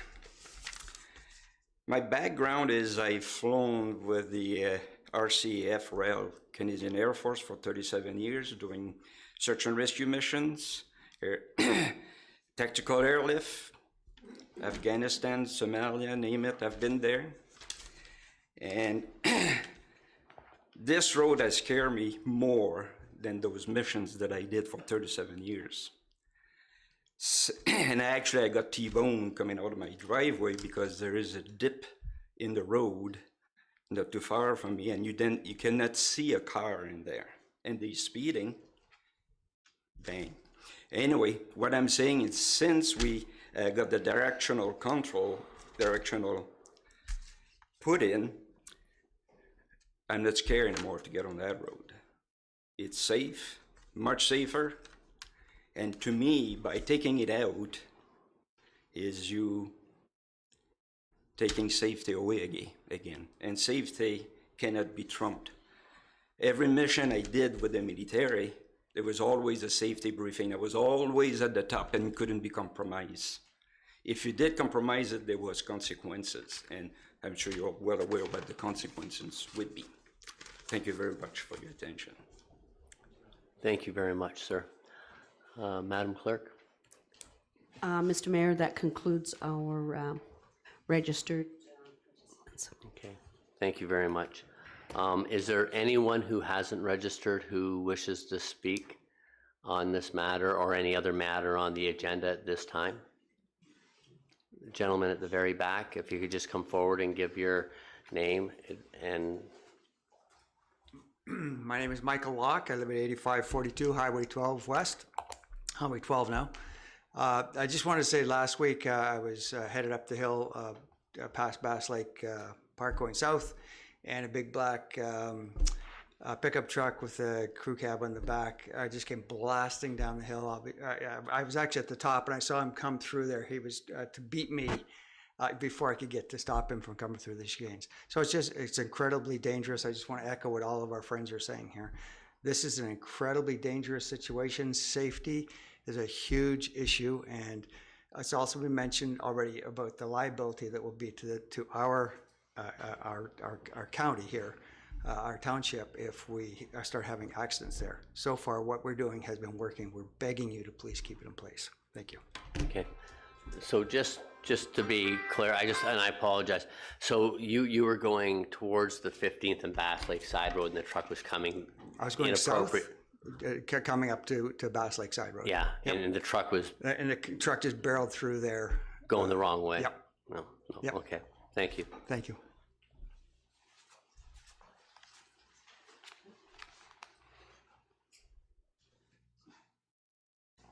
My name is Ann Budge, and I live in Sugarbush, but I take Bass Lake Side Road all the time to go to Aurelia, and perhaps it's the same thing that he saw. Wasn't exactly sure. But one day, about 2 weeks ago, I was going along, and as I approached the 15th line, a car came up the 15th, didn't even stop at the stop sign, and went right across the road. And I thought, oh my God, he's going to go, there's going to be a head-on collision up there. But when I got to the intersection, I looked up to see what was happening, and I saw he didn't have to go very far before he could just whip in to the right and get out of the way of maybe a head-on collision. So that's my observation of it. Okay. Thank you. Thank you very much, Ms. Budge. Is there anyone else who would like to speak at this time?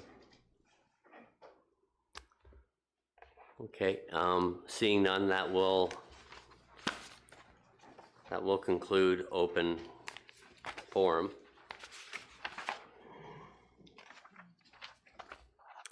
And will take us to item 11A, reports of municipal officers for action. Sean, I believe you have a presentation you will be sharing that coincides with your report. We do, Mayor Greenlaw. Bear with me one moment here.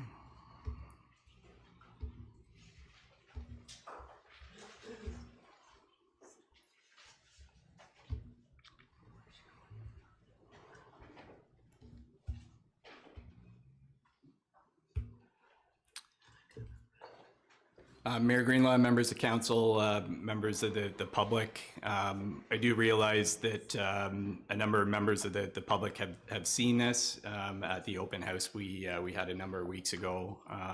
We've certainly reviewed the comments that have come in, and we'll do our best to add some additional context to the presentation and report as we go along. So the intent is to provide a little bit of background on how we got to where we are. In 2019, we conducted a road network plan, and similar to what you heard previously around our Parks and Recreation Master Plan, we did the same thing with our road network.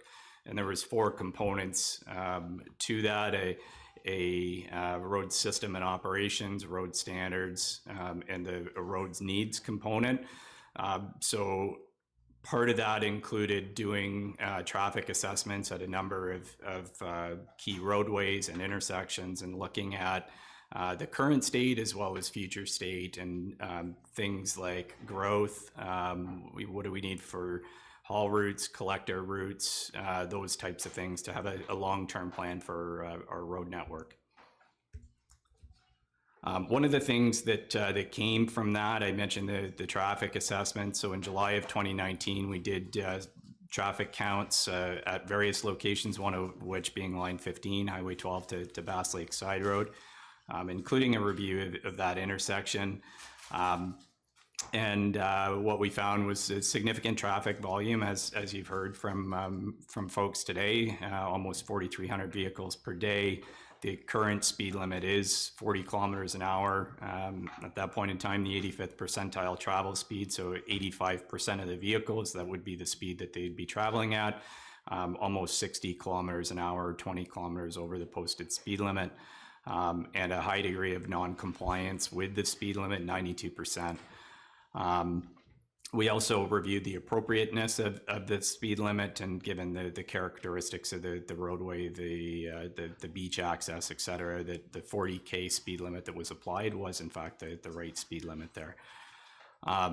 And while intended to serve a local function, the development of West Aurelia, as you've heard, has resulted in increase in traffic, absolutely.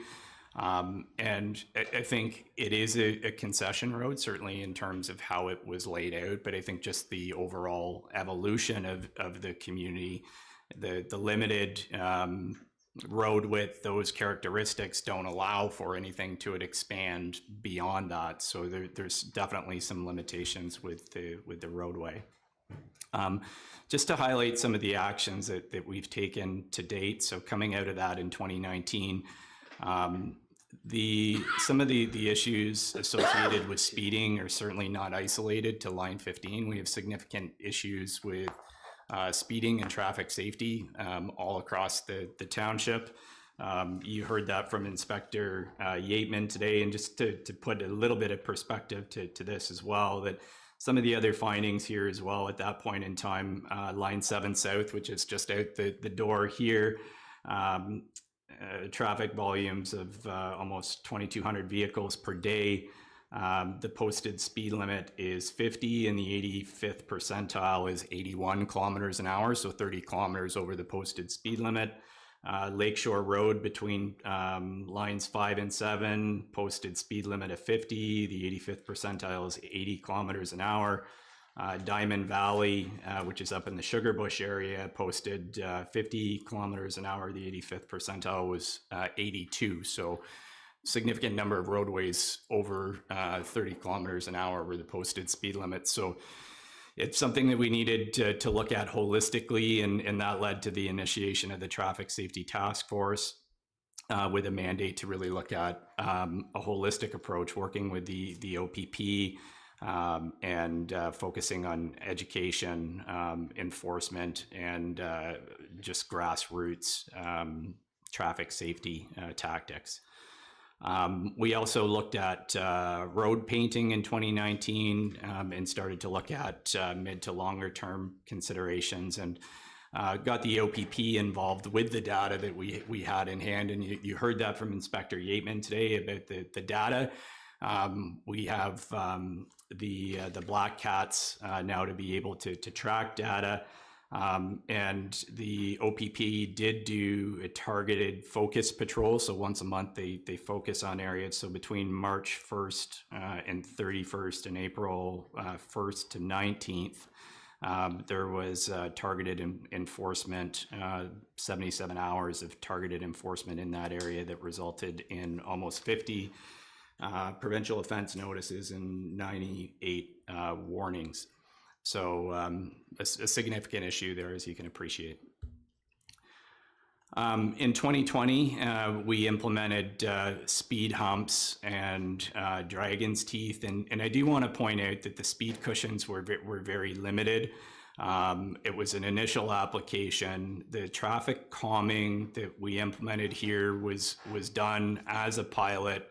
And as I mentioned previously, we have issues with speeding across the township. We have these requests for traffic calming all across the township. The issue here was the speed, the road characteristics, and the volume, which is why we applied the traffic calming in this area. Continued targeted traffic enforcement with the OPP, and again, looking at mid to long-term considerations. In 2021, we had purchased dynamic radar signs. So those are those flashing signs that you see that show your speed. We continued the speed humps, again, continue to work with OPP and targeted traffic enforcement. The resident parking pass system was implemented at the beach area. That was associated with some of the things that we were seeing with increased demand on our public spaces, particularly around some of the closures that were there with COVID-19. And we started to initiate discussions with the city of Aurelia on growth and road considerations as the plans came forward for the development, the residential mixed-use development taking place at the western boundary or our eastern boundary of the township. And then at the same time started to review other more intrusive options to reduce traffic volumes. So you can see here's just a quick summary of some of the mid to longer term options that we reviewed, moving from less intrusive to more intrusive. The engagement of Tatham Engineering, I think just to clarify, was to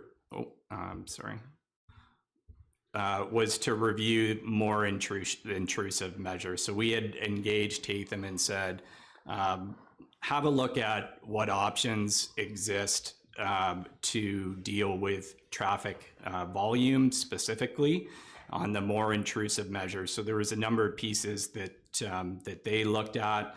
Certainly, we continue to look at additional traffic calming. Some of the considerations there, they are effective in reducing travel speed.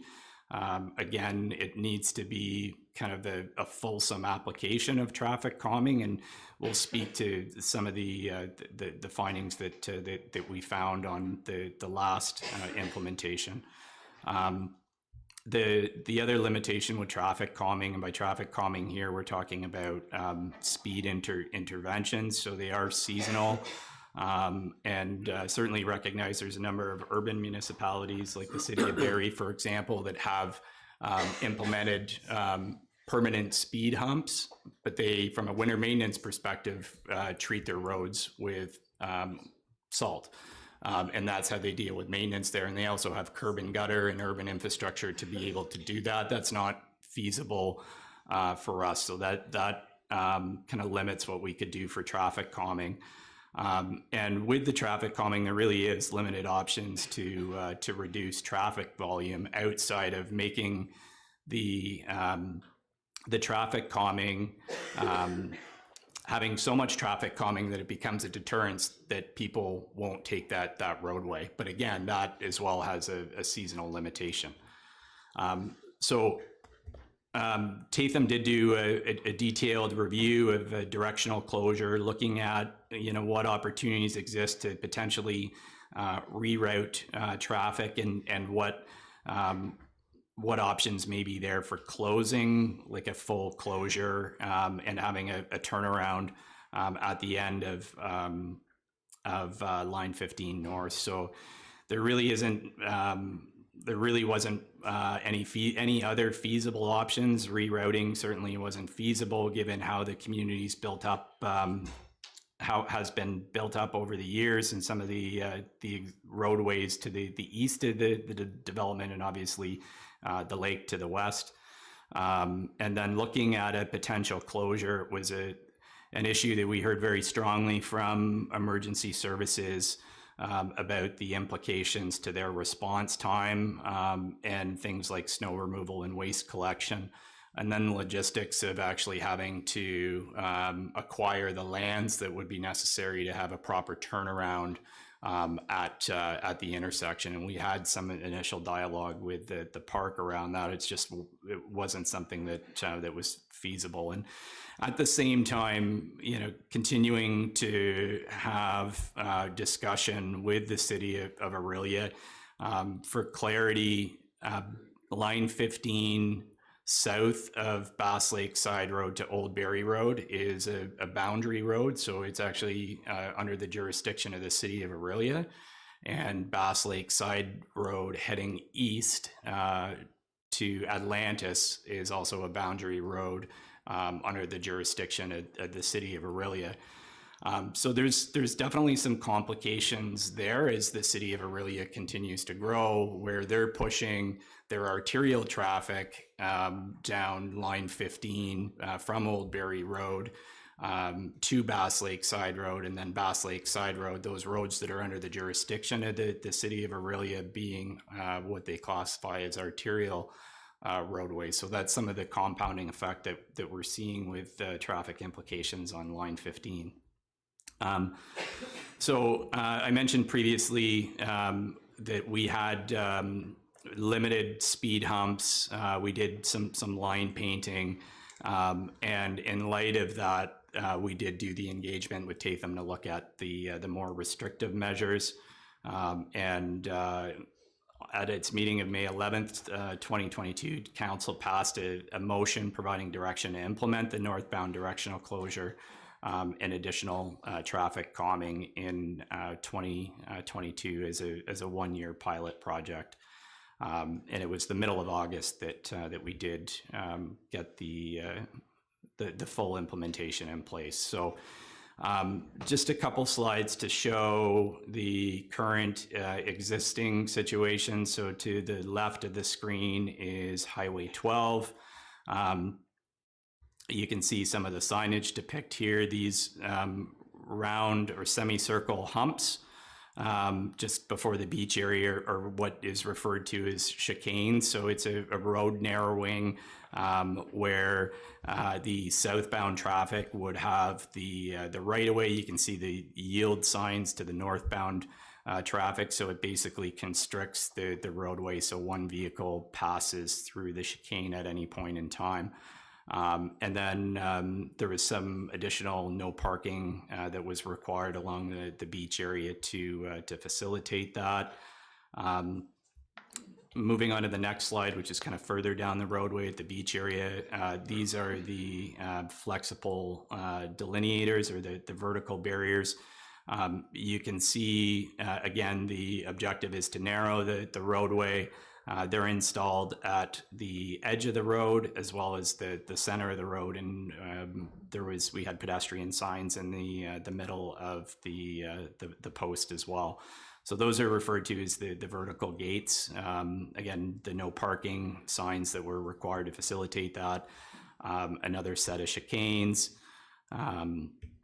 And coming up, starting to come up towards, this is the entrance to the park here, the flexible delineators, and coming up to the intersection. So a number of limitations, I think, for traffic calming with the existing driveways, the location of community mailboxes, and you can see even with the directional closure here, there's an existing driveway, and there's also a requirement for us to allow emergency and public service vehicles. So there was a bylaw adopted that the only vehicles that can circumvent the closure are emergency service vehicles and public service vehicles, i.e. waste. They would have signals, they would have all of those things to be able to safely do that. So that's where we're, the current implementation. Again, the traffic calming that was implemented, so the chicanes and the vertical gates are seasonal. So they were removed for winter operations, and the directional closure remained and currently remains in effect. We've yet to reinstall the other traffic calming. So just to provide a bit of a snapshot of the data collected to date. You can see here the deployment of our black cats at various points in time, and we've been certainly monitoring things very closely, not only through the collection of data, but through staff involvement, staff observation, hearing from the community in various emails, and just monitoring things very closely. So the two things we're looking at in the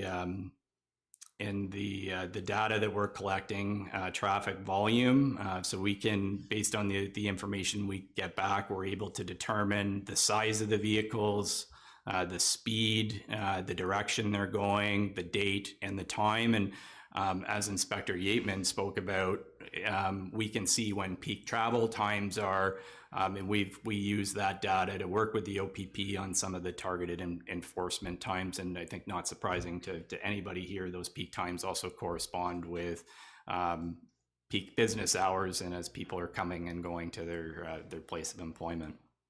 And then from a traffic safety perspective, looking at the speed threshold, direction violation associated with the directional one-way. So again, being able to determine which way a vehicle is moving, the spacing between vehicles, traffic flow, and prohibited type. So just a quick snapshot of what that looks like. So you can see here in the legend, no traffic calming. So this was in the dates that was taken, the 85th percentile 53, with the installation of the chicanes in August. Prior to the directional closure, we were about 53.9. The chicanes and the directional one-way, 55, the 85th percentile, and with the directional one-way only.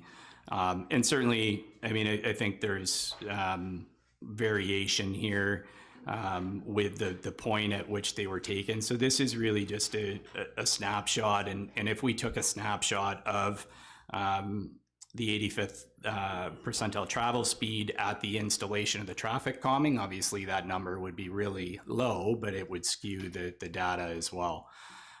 So certainly, you know, there's a number of variables that go into this. It really is a snapshot.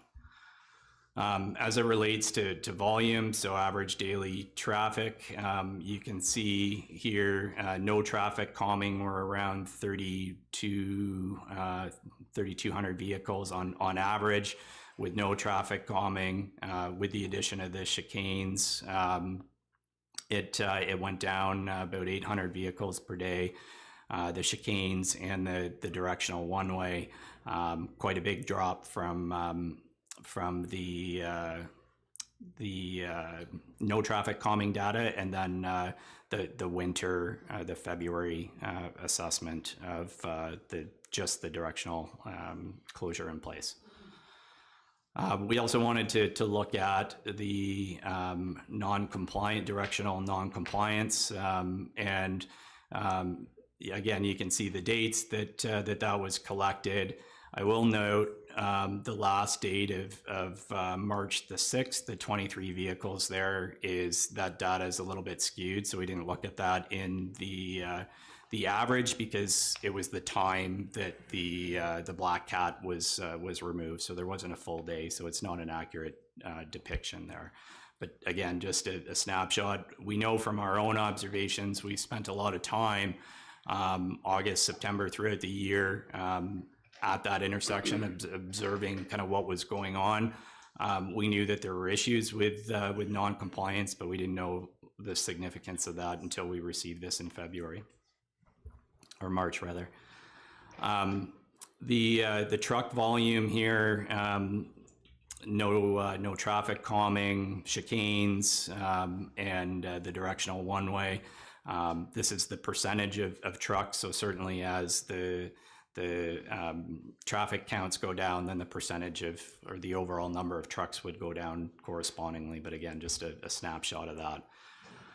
So just to provide a bit of a summary of observations and findings, that we did make a submission to Google Maps and Waze, which is an application, a directional navigational application, as map editors to reflect some of the changes which may have contributed to reduction in truck traffic.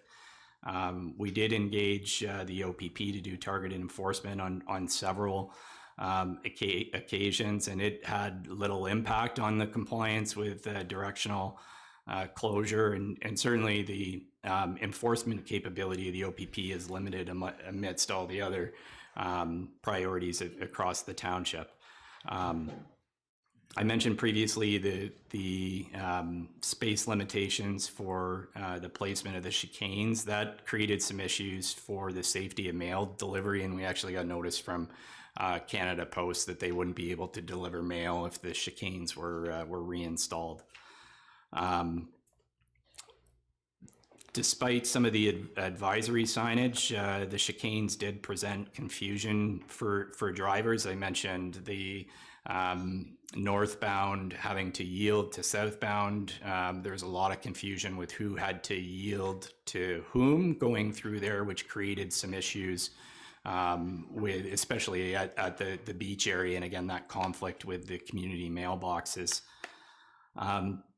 We did also speak to our emergency service partners that have reported safety concerns similar to what we've observed regarding the non-compliance with the directional closure in the chicane, as well as the impacts on response time for their volunteer firefighters. As they're not an emergency service vehicle, they do have to take the detour.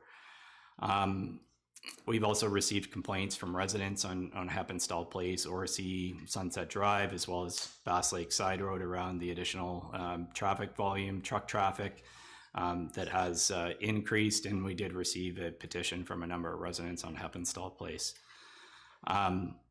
The traffic volume appears to decrease slightly in the winter months, and again, we're trying to look at that and draw some conclusion, recognizing that there's a lot of variables that that play into this, but the likely component here is that vehicles would likely remain on the highway or county roads given the service levels that are associated with those roads in the wintertime. And the directional closure hasn't been well received by the general public outside of those residents along the segment, and it has created some animosity in the community with an us versus them situation.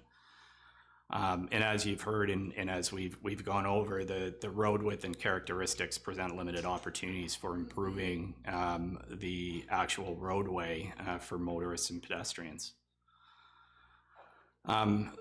So some of the other components specifically related to travel speeds, traffic calming has been effective at the location, but had little impact on overall travel speeds. You can see that the travel speeds are pretty consistent, although they are down from the 2019 data.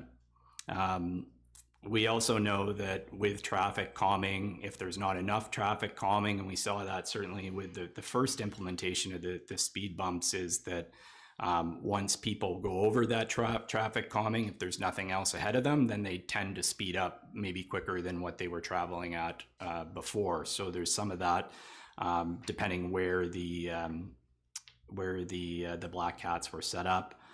And the other piece as it relates to speed is that there was no impact on speed following the seasonal removal of chicanes and lane constrictions. And again, that could just be, due to circumstances around road condition, et cetera. Or potentially that motorists just have a better understanding that it is a traffic calmed neighborhood. The ADT has gone down drastically, as you saw in the charts. The 4281 in July of 2019 to what we'd likely conclude is the benchmark of around 3,400 vehicles was likely the result of the completion of Highway 12. At that point in time, there was work being completed on the highway, and the detour time was pretty significant depending where you went, and the detour did happen to go down line 15. To be able to quantify that, we can't do that, but certainly that's the logical assumption. Traffic volume was reduced by approximately 25% with the installation of traffic calming, again using that 3252 as the new benchmark. And following the implementation of the directional closure as expected, the traffic volumes were reduced by 50% or over 50% from the pre-traffic calm conditions and 33% from the traffic calm conditions. Truck traffic, we discussed the implication, the chicanes, the safety concerns that were there from Canada Post and the need to address that. The traffic gates, I think, were successful in reducing travel speeds at the location. However, vehicles may be accelerating quicker following the installation. We did have quite a bit of maintenance that was required due to vehicles damaging the installation, predominantly larger trucks that are going through that didn't meet the width. and had to do quite a bit of work in reinstalling those. The directional closure was effective at reducing traffic volume, but there is a high degree of non-compliance, and it has created a significant hazard at the intersection. As I mentioned previously, there is no feasible short-term measures to make intersection improvements or to undertake any additional road improvements. So I just want to, I think for the benefit of the public and the benefit of council, just explain the hazard that we're seeing. So I don't know if you can see my cursor on the screen here. I don't think you can. So if you look to the far right of your screen, that's line 15 going down to Old Berry Road. What's happening is vehicles, whether they're traveling east or west on Bass Lake Side Road or northbound on line 15, they're circumventing the directional closure.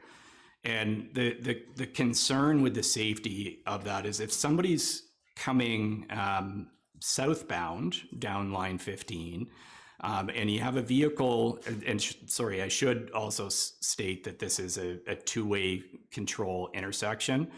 So there is no control going east or west. So if somebody is trying to circumvent the directional closure, there are sightline restrictions and existing geometry issues with the intersection to begin with. What our concern is that the vehicle that is attempting to navigate that in the presence of another vehicle is going to get caught in a live intersection. And why that's a significant hazard, we also did a speed assessment on Bass Lake Side Road. There's approximately 2,000 vehicles per day going down Bass Lake Side Road. Again, that was 2019. I suspect it's probably more than that now, and the 85th percentile was 87 kilometers an hour in a 60 kilometer speed limit. So almost a 30K variance. So if you can appreciate the 60K speed limit that is there for that reason, due to the sight lines, vehicles going 87 kilometers an hour where there's poor sight lines to begin with, we're compounding a hazard. And that's the concern. Can I ask a question, Sean, on that just for a second? What's the possibility of putting a stop sign there to make it a three-way stop or potentially a four-way stop that would slow the traffic down so that we wouldn't have that issue? The issue is without undertaking significant improvements to the road, given the hills, the sight lines that are there, it also doesn't meet the warrants to do that. I don't know, and that's certainly part of our discussion with the city of Orillia, is what does that look like? And what are the compounding implications of the additional traffic from West Orillia at that intersection? So it's certainly something that we've looked at before. There's no feasible way to do that. Orillia has looked at signalization. It doesn't meet signalization requirements. There is a signal that would be going at the line 15 and Old Berry Road intersection. But I think from our perspective, those intersection improvements, road safety improvements are the direction that we need to move in, but we're stuck in a component where we need to work with the city of Orillia and their growth, and make sure that their growth is planned in a way that transportation infrastructure and what the city of Orillia is doing doesn't have a significant implication on our roadway. And I will speak to that in the presentation. So maybe a good segue into the city of Orillia growth plan. So just so that everybody has their bearings here, this is line 15, and up to the top is Bass Lake Side Road. So you can see the area that is undeveloped Now there's significant development in the West Ridge Trailside Neighborhood Plan.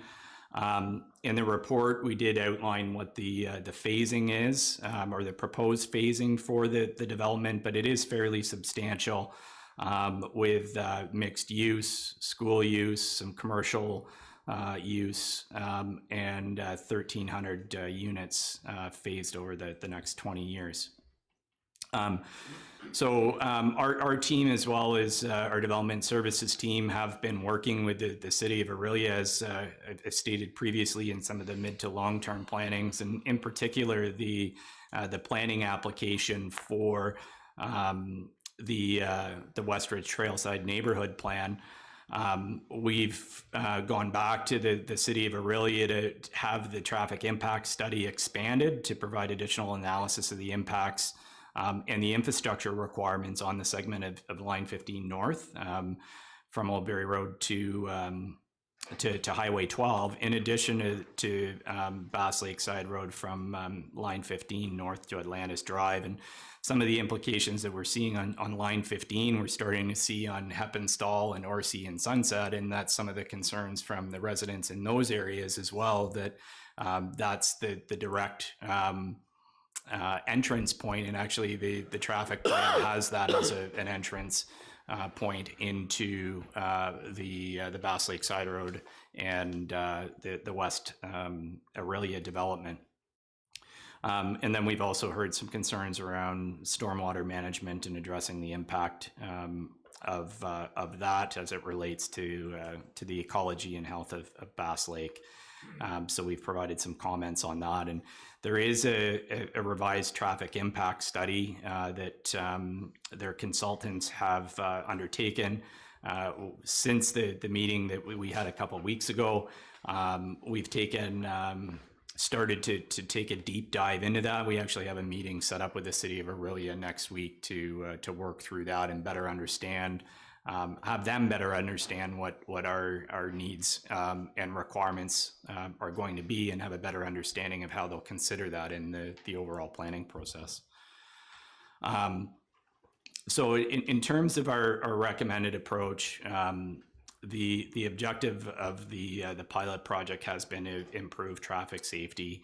I think the measures have worked well in achieving that objective, but we've created a significant hazard, as I've alluded to, with the high degree of non-compliance, despite everything that we've tried to do that. And that's the reason the report is coming forward now.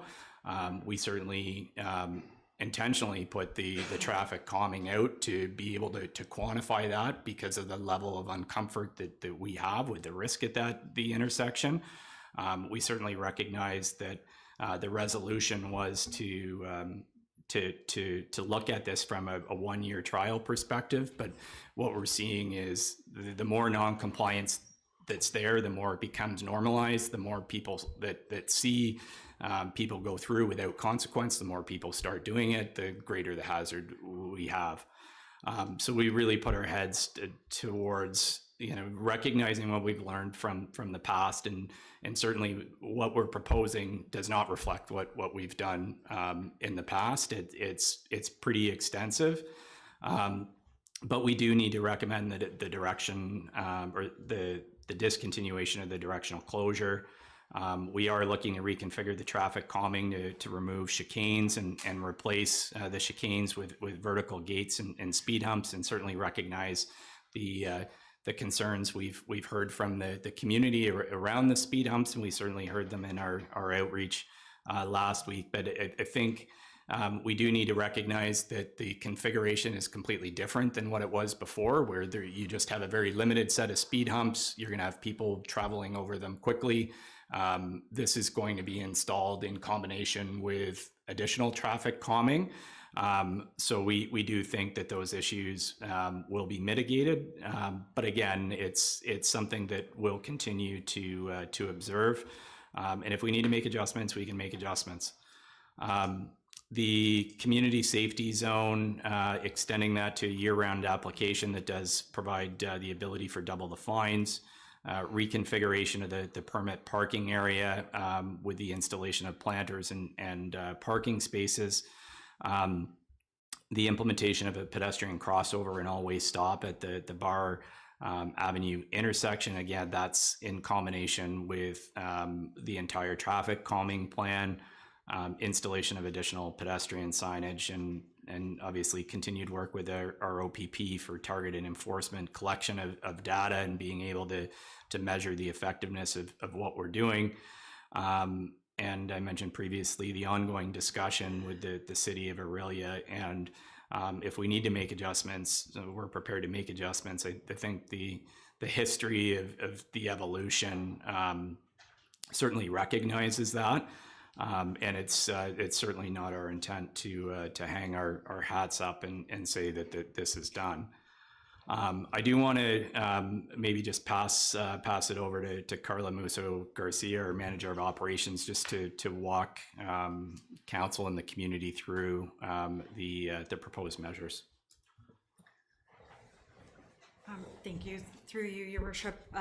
The proposed changes for the traffic calming strategy, we looked at the layout for the traffic calming to make it inconvenient for the people who would be traveling through that to be able to pick up speed. So we did see an impact with the vertical post, although there was operating impact with having to deal with people purposely hitting these gates.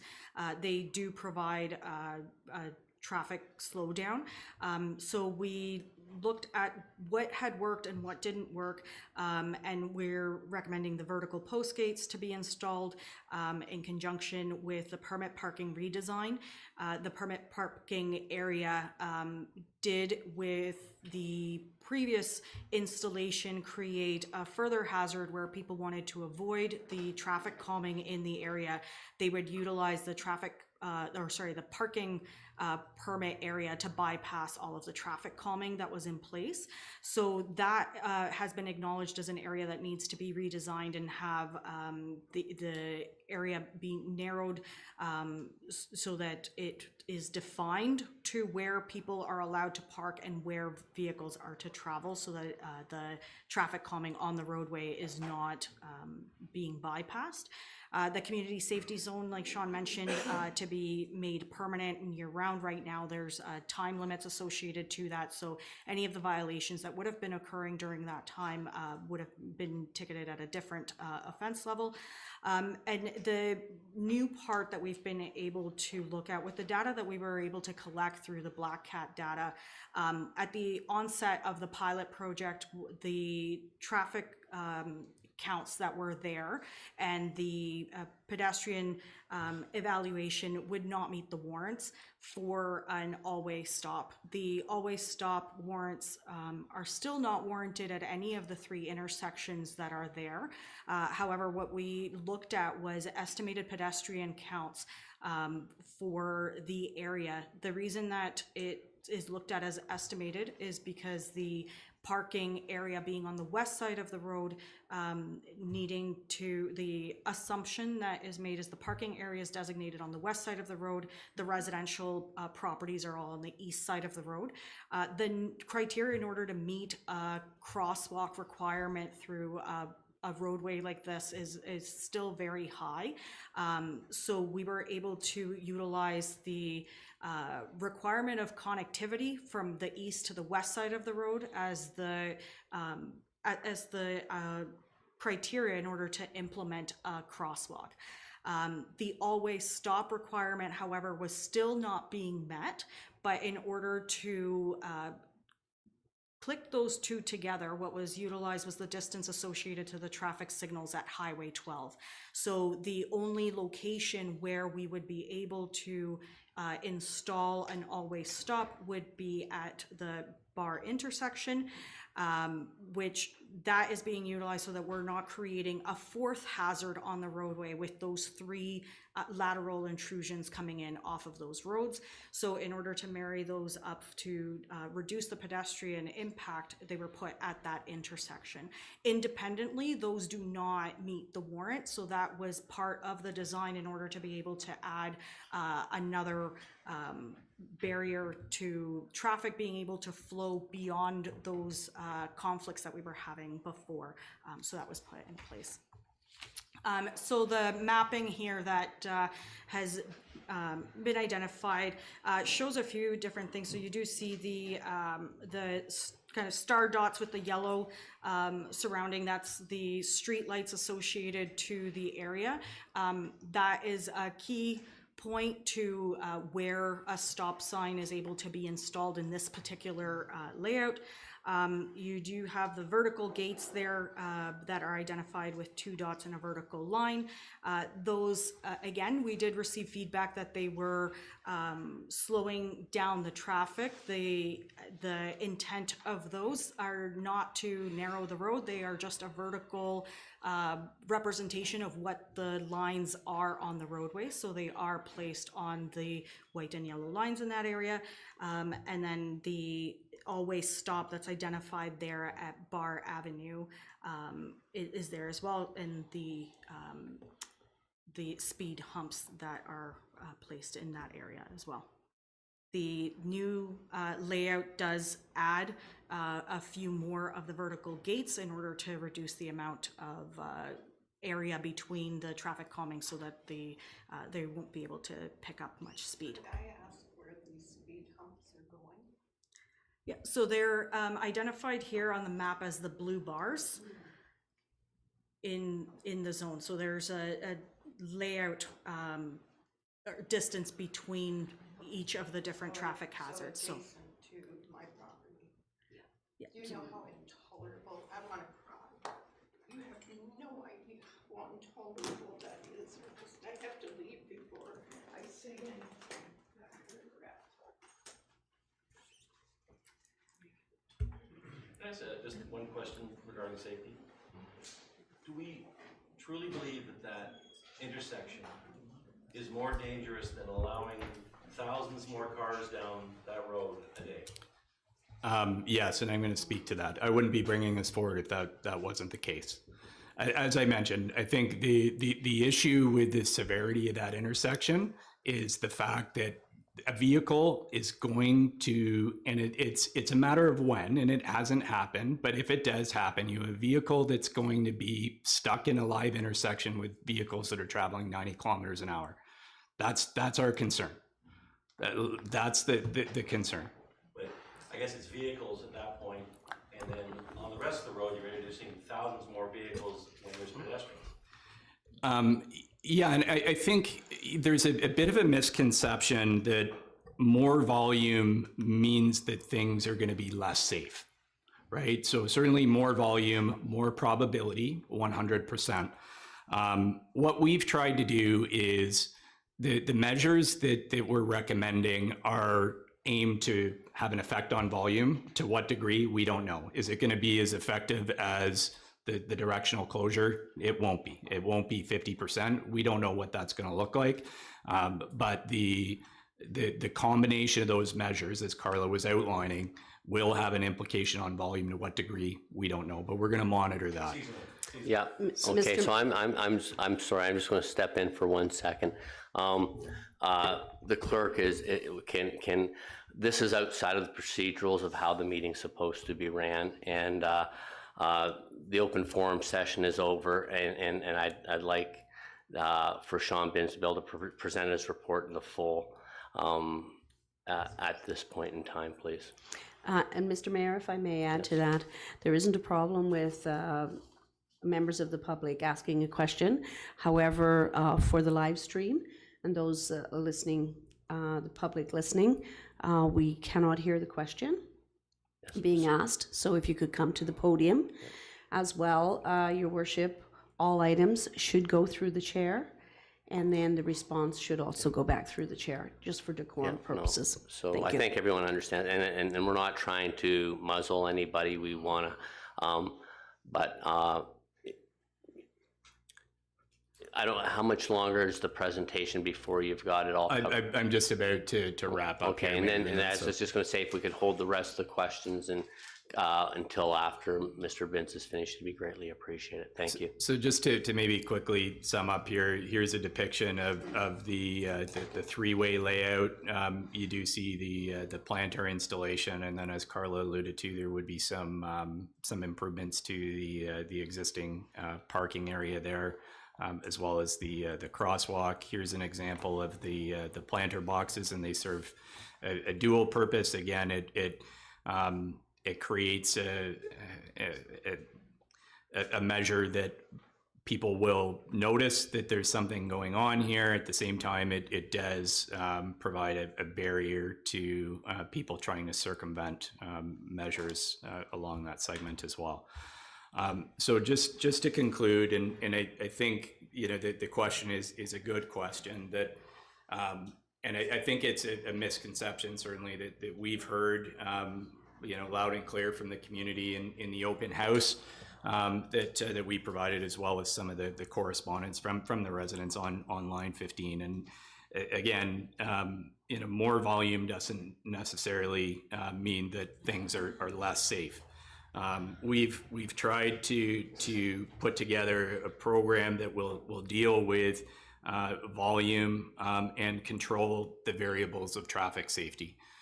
And I think some of the things that we've implemented before have been successful. And I think what we've learned is that what we're recommending, I think, will have a positive effect on the control of those variables, whether it's speed, whether it's distracted driving. All of those things force drivers to pay more attention to their behavior.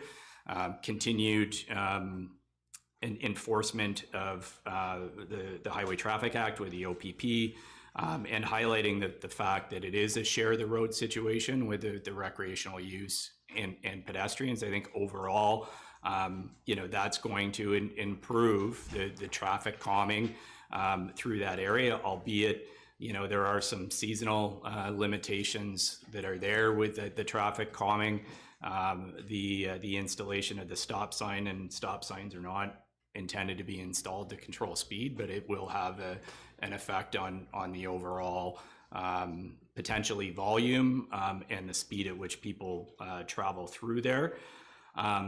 So unfortunately, we certainly understand the differing perspectives, and have tried to understand the different perspectives of residents, but it's our job to look at things objectively in terms of overall traffic safety, and our concern is the safety of that intersection. And I mean, if there was a way to address that, it would certainly change perspective. But as I said, I mean, we've looked at things, and we've talked to our engineering partners. We've talked to a number of people about, what other solutions could we potentially look at? And there really isn't anything that would be feasible in the short to midterm, recognizing the issues that are unique with the growth in West Orillia and the shared jurisdiction of a number of the roads going up to it, including the jurisdiction of the provincial highway on the other side.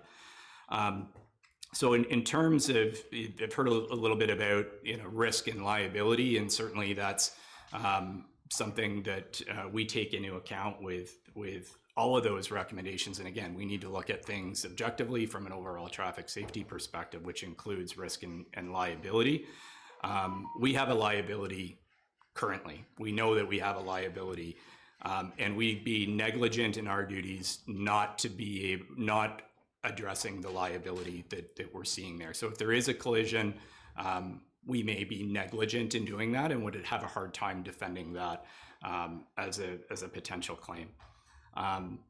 The legal and liability is all around a test of reasonableness. And I think you've seen the history of what we've done, what we're proposing to do. I'm confident that what our team has put together is reasonable. It addresses the variables that I spoke about from a traffic safety perspective. Although there will be an increase in volume, we're controlling the variables that are there to the best of our degree. And really the optimal solution here, and there isn't one, as I mentioned, is working with Orillia to look at the long-term infrastructure considerations that are there with the growth that's going to continue to happen, not only on the highway, but the growth in West Aurelia as well. So I just want to conclude in saying that we certainly recognize the varying perspectives.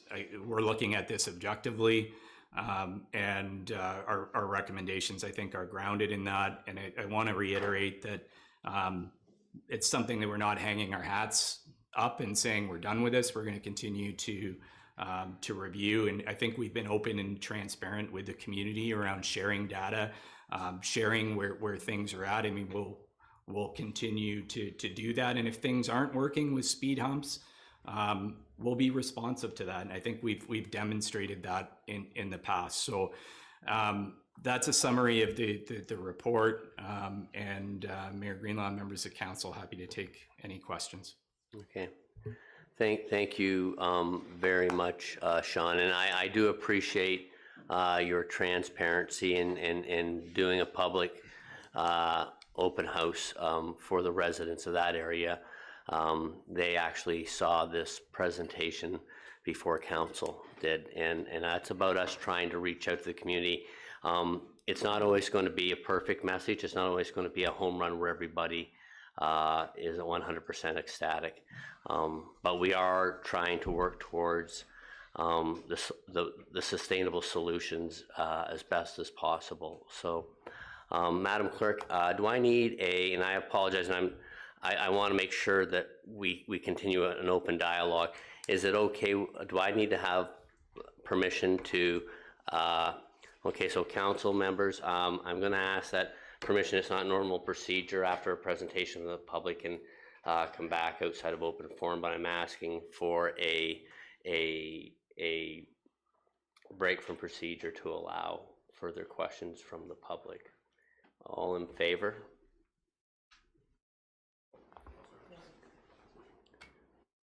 Is it a trick question? Okay.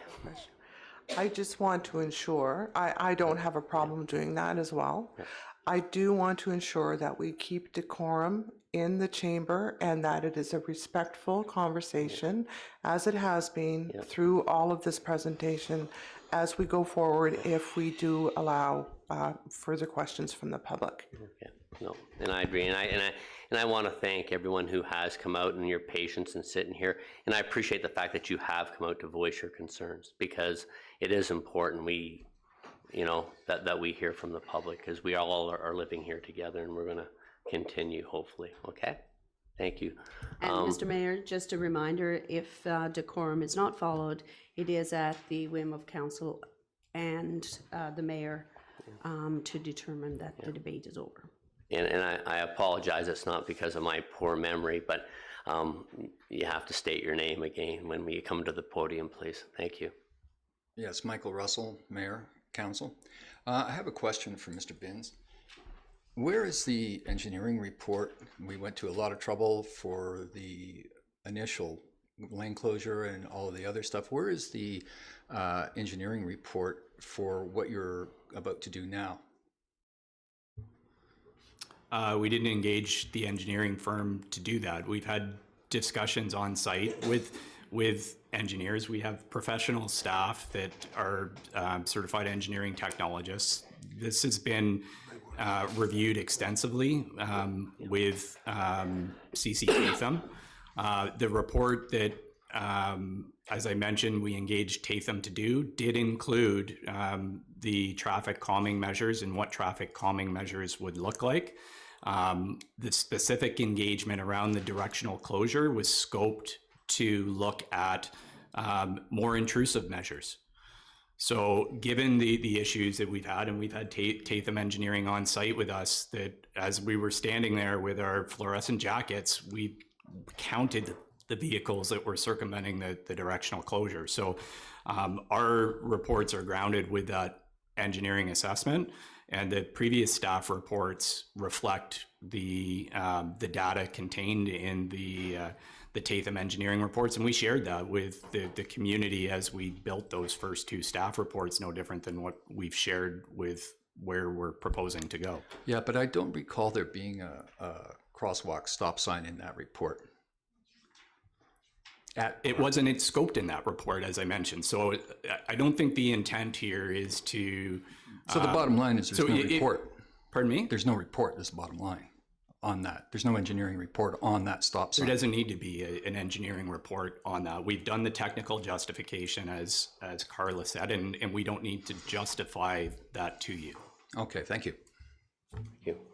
And once because this procedure, I want to stick, as you know, but all questions have to be directed through the mayor and then to Mr. Binns. Okay, thank you. Reg Gauthier, line 15 North. It's in regard to liability, that which seems to be a big thing. I may be naive in that regard, but if somebody breaks the law, isn't that person responsible, not the township in that regard? If I go the wrong way on a highway, create an accident, which would be very similar to what we're talking about here, the city or the highway that I'm going the wrong way wouldn't be liable because I went the wrong way. So why? I'm not sure, but. Mr. Binns, I think it has to do with the intersection of the 15th and Bass Lake Side Road. But that's what I'm talking about. I'm using an example.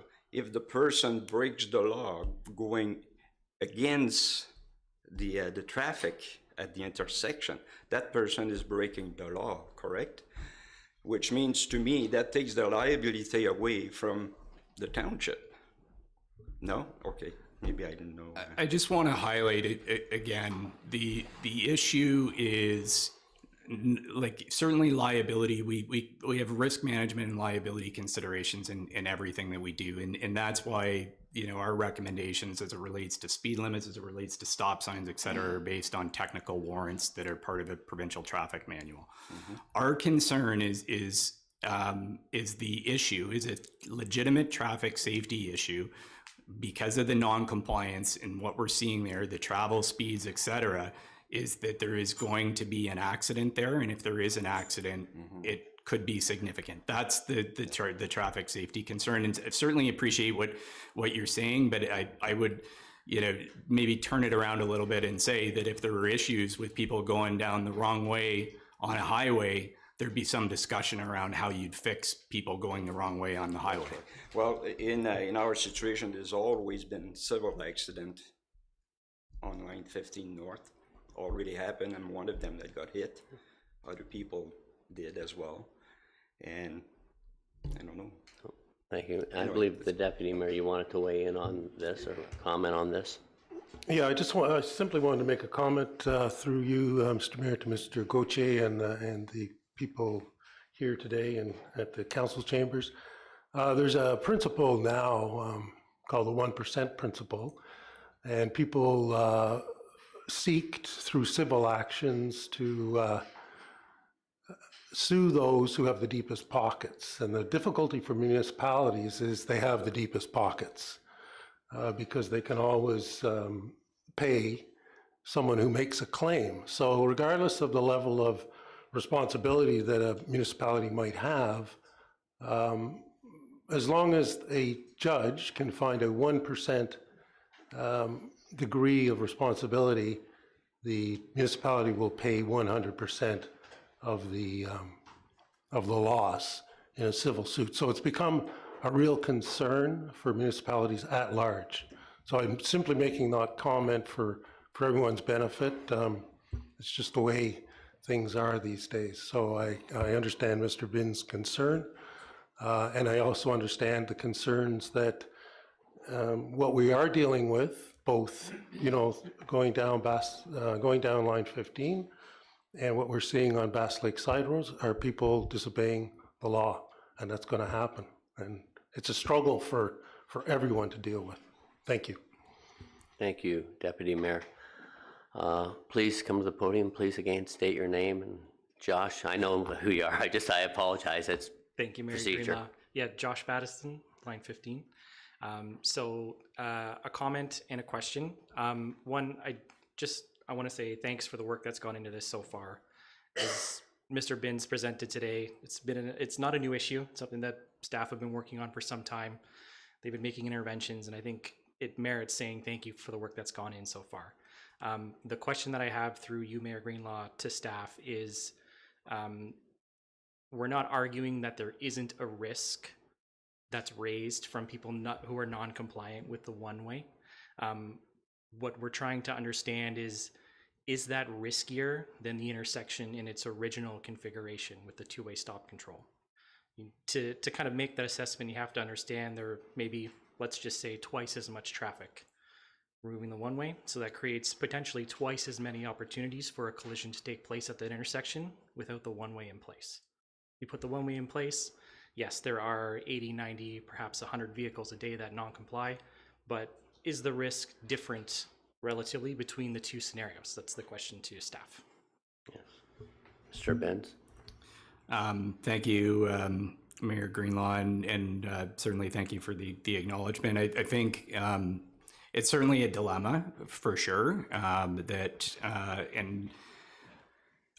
I said, the severity of the potential implication at the intersection is the primary concern, and it's not that we're looking at that and saying, okay, that's a trade-off, and as a result of that trade-off, then things are going to be unsafe for the residents on line 15.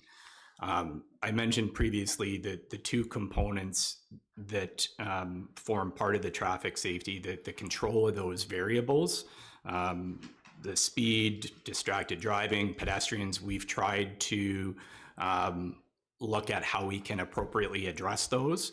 As I said, I don't know what the implication of volume will look like. We do know that volume has decreased. We do know that speed has decreased, and we're putting, I think, reasonable controls in place to be able to do that. Certainly volume is going to increase, and I think that's the concern that everybody has here as well as your neighbors on Heppenstall and some of those streets is, what does that look like for traffic safety? I think line 15 has been seeing it for, many years before it's starting to come there. But there's longer term pieces that we need to look at, but there isn't a trade-off. There's implications on both sides of it. And that's certainly the dilemma, that there isn't an optimal solution to address both. We have a situation where there's high speed and high probability of something happening at that intersection, and high speed and high probability is high risk.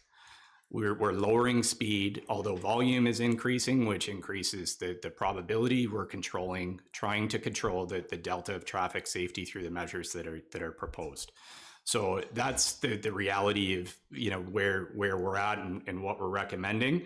And I think just there was some comments on collision history. I do want to anecdotally just add some information as well that we're not disagreeing. I think everybody agrees on the issues that are there, and we're certainly trying to have a broad understanding of the implications and considerations that we need to look at as we look at things objectively. But I can say we did get a detailed collision reporting history from the OPP. I did reference in our report what we've got anecdotally from the OPP, but we do have more information on that from 2018 to 2022, there were 15 reported motor vehicle collisions. And that does seem significant. The majority of those, 14 of which happened before any traffic calming. So in 2018, there were 8 reported collisions, all associated with damage to personal property, no injuries. 2019, there were 6 reported collisions, 1 with a minor injury and 5 with property damage. And then in 2022, so from 2019 to 2022, there weren't any reported collisions. And that's not to say that that there's a number of variables in that, but I think we have seen things improve. And as I mentioned previously, I mean, we're not hanging our hat up and saying that this is all that we're going to continue to do. I think we've been putting our heads to this for quite some time, and we plan to continue to do that. Thanks, Mr. Binns. Just a follow-up, if I may. Supplementally, please go ahead, Josh. Yeah, through you, Mayor Greenlaw, to staff. Just to refocus the question, and I mean, thanks for the additional data from the OPP and some of the collision data and supporting information. It sounds to me, maybe this is more of a comment, but it sounds to me like the relative risk between the two configurations of the intersections is nearly a wash, or at least it's no worse in one configuration or the other. So we're still sacrificing saving the volume on the street overall for what seems to be relatively no different risk at the intersection. I guess my concern as the mayor of the township and a member of council is the risk is at the liability where we are liable. And I think that is a concern that we have to take into consideration. I'm not saying like, you know, we're trying to find a solution. And unfortunately, there's not a grand slam for either side on this. But we're trying to find out what is the most amicable solution. Certainly, I understand that, and traffic issues are very sticky. They're not like a one-size-fits-all type solution, and it sort of requires a combination of interventions to get it to work. I guess I'm just challenging that maybe this set isn't exactly the best. Yeah. So that's all. Thank you. And I think that actually, do you want to speak to that, Mr. Benz? I didn't want to cut you off.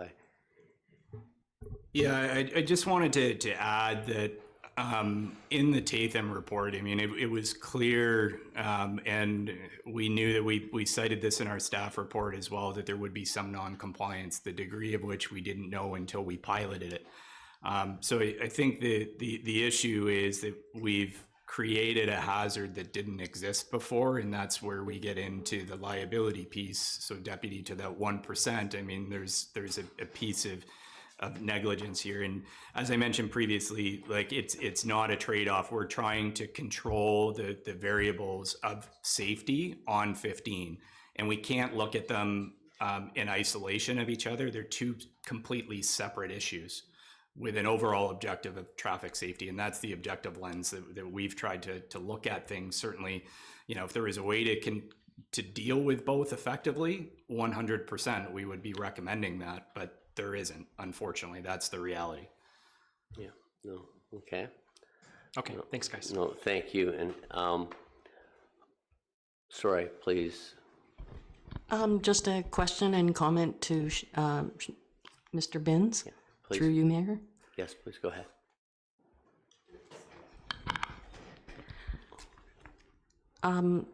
A couple of the residents, we took the time to go and speak with Jonathan Bouchard, who's the sergeant at the Aurelia detachment. And we were speaking of the crosswalk, which obviously is not my preferred option, but he shed some light on it, and I just wanted your opinion. He said that it's not as simple as just painting lines on the road to create a crosswalk, and he said in order for it to be effective, we would need a flashing light.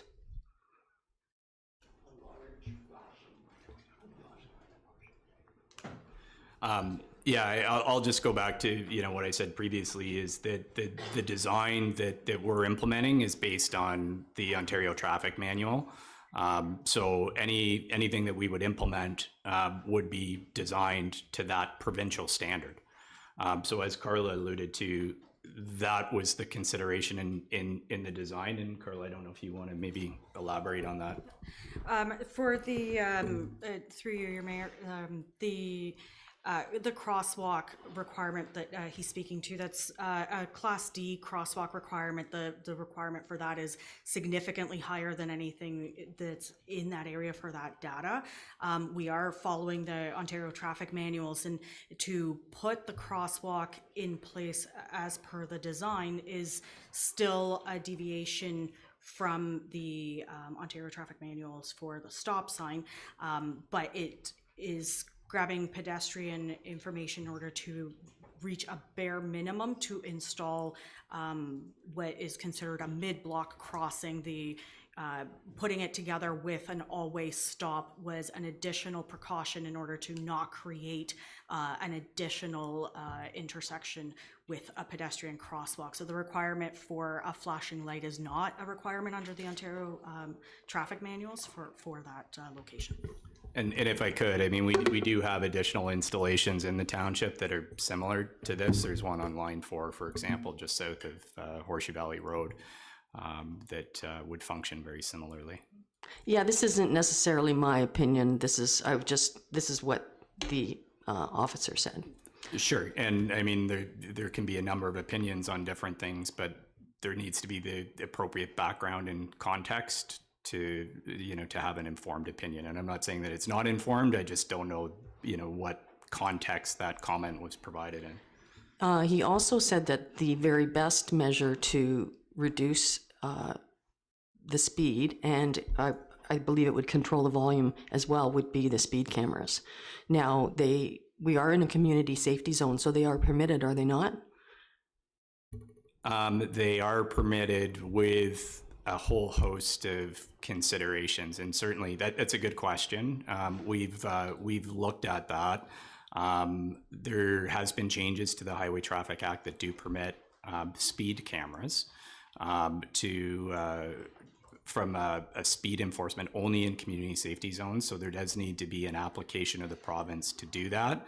The implication is it requires resources to deal with the processing of those tickets. So most municipalities rely on the Barrie Court Office to do that processing. That's why it hasn't been implemented. I think the city of Barrie is looking at implementing it. We've been having discussions with our counterparts at the county around the potential of that, but it would require a huge shift in being able to process those tickets because there is no capacity in Barrie to do that. So that's why you see it in larger municipalities, because they bring that in-house to be able to process those additional fines. And as I mentioned previously, the speeding issues, the traffic safety issues on line 15 are not isolated to line 15. So it's something that we're continuing to explore, but at this point, it's not something that's feasible. I wouldn't disagree that it's effective. Yeah, I mean, it's just that we know compliance is an issue and we know that enforcement is limited. So that's a 24/7 enforcement without having to get any of the OPP involved. And it would be a win for the township in terms of it's double the fine because it's a community safety zone. Yeah, and we don't disagree. I mean, as I said, it's something that we've had discussions and continue to have discussions with around the feasibility of doing that, and a number of municipalities are doing the same thing. There was some discussion with the county about the potential of the county taking the lead, because a number of the community safety zones in rural municipalities are on county roads where schools are located. So it's something that we're continuing to pursue, but it's not something just as simple as renting some cameras or paying a. No, I understand that, but given the history of how long we've been kind of working with this, I just thought that it was worth bringing up. Absolutely, we're looking at that, Cindy, for sure. Okay. Thank you. Thank you. Thank you, Mayor. Oh, yeah. Thank you, Sean. Okay. Please come forward. Thank you, Mayor, Council. I guess I have a question for, it's going to be Council as well as Sean, and it's going to tie back to the liability issue of we're in a situation where it is deemed the busiest road in Oro-Medonte. We go out and we come up with a solution that works, but creates another issue. And we're worried about the liability of that, potential liability of the potential hazard up there, versus a hazard we already know exists as the most dangerous road in Oro-Medonte, and we had an opportunity to fix it, and we didn't fix it. It's it's not even a question, it's just a statement.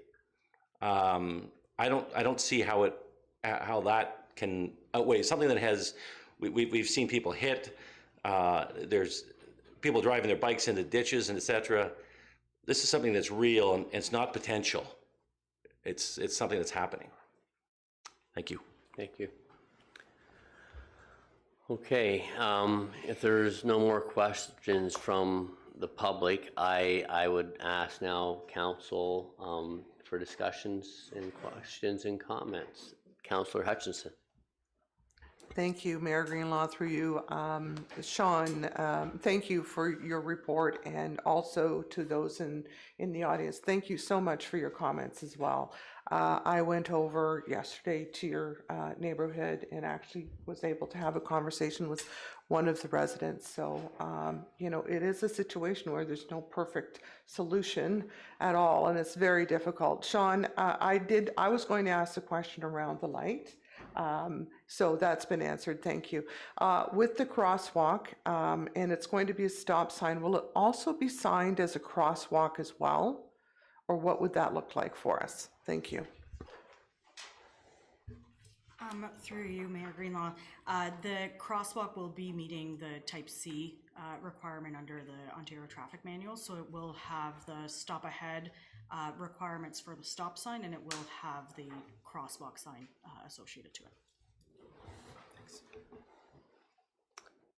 Any other questions? Deputy Mayor Lavoie.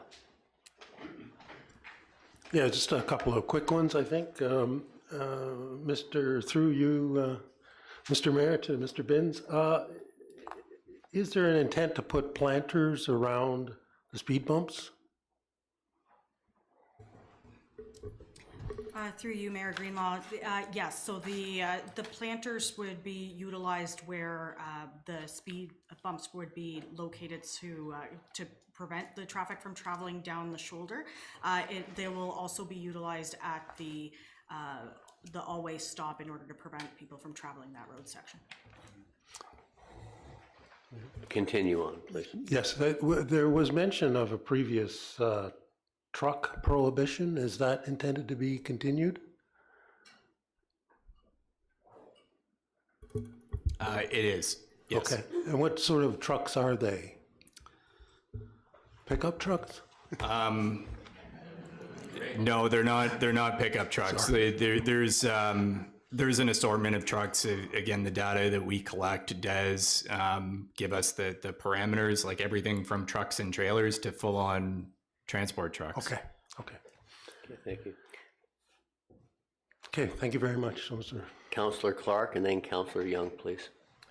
Thank you, Mr. Mayor. Through you to Sean. So I think a number of the residents here today were asking for a deferral, and I guess my question is, in your opinion, your staff's opinion, the risk is too great to offer that deferral at this time because of the potential outcome for loss of life, or however you want to say it, at the highway or Bass Lake Side Road and 16th intersection.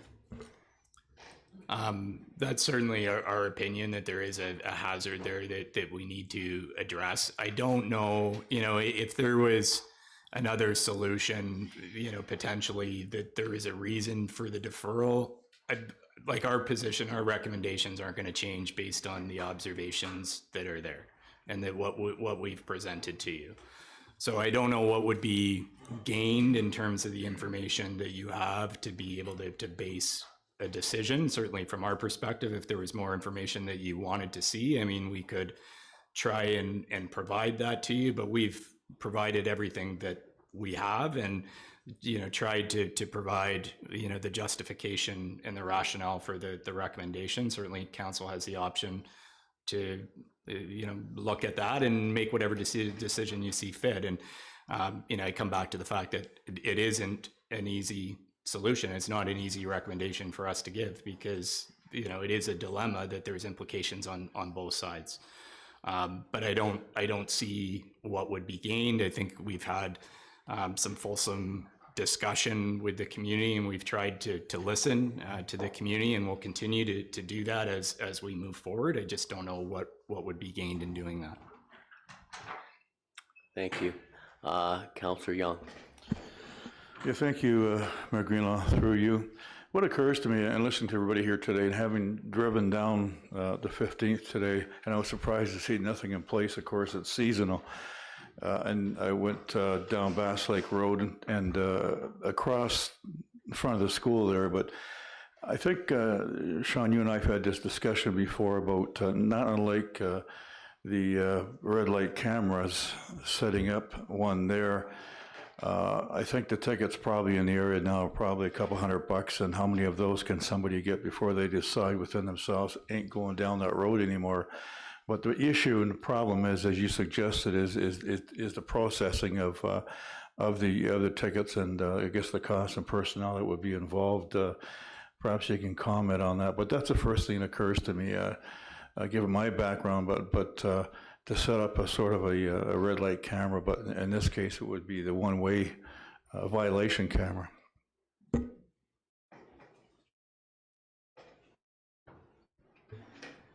Yeah, we'd have to do a more detailed analysis on that. I mean, the same barriers that would be there, exist. I think certainly, as I mentioned, that it's something that a number of municipalities are looking at, and we've got a pulse on that. I think we can do that analysis and report back to council on that, certainly.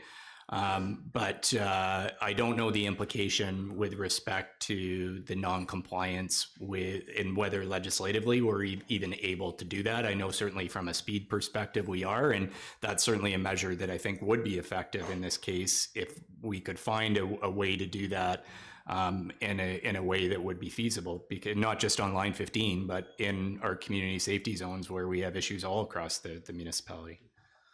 Supplemental, go ahead. Yeah, thank you. That was my second question there, that as to whether we have the jurisdiction or the legal authority from the province to do such. And we'd have to apply to the ministry to do that, and then there's a whole process around the processing place that or the processing piece that needs to be in place. But there are agencies that, since the change of that legislation, that do a lot of that like they don't do the processing of the tickets, but they would essentially rent you the cameras. They would provide that component, and then it's up to the municipality to determine how they process the provincial offense notices.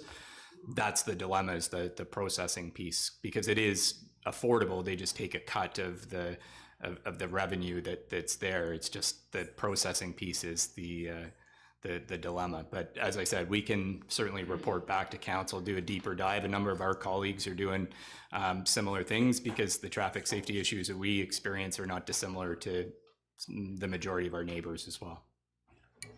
No, thank you for that question. And just so everyone knows, the legislation that got passed is not that old. It hasn't been around a long. I think it was about a year ago or change, I believe. Sean, am I correct that they just passed that camera ticket enforcement in safety zones? It's less than 2 years old.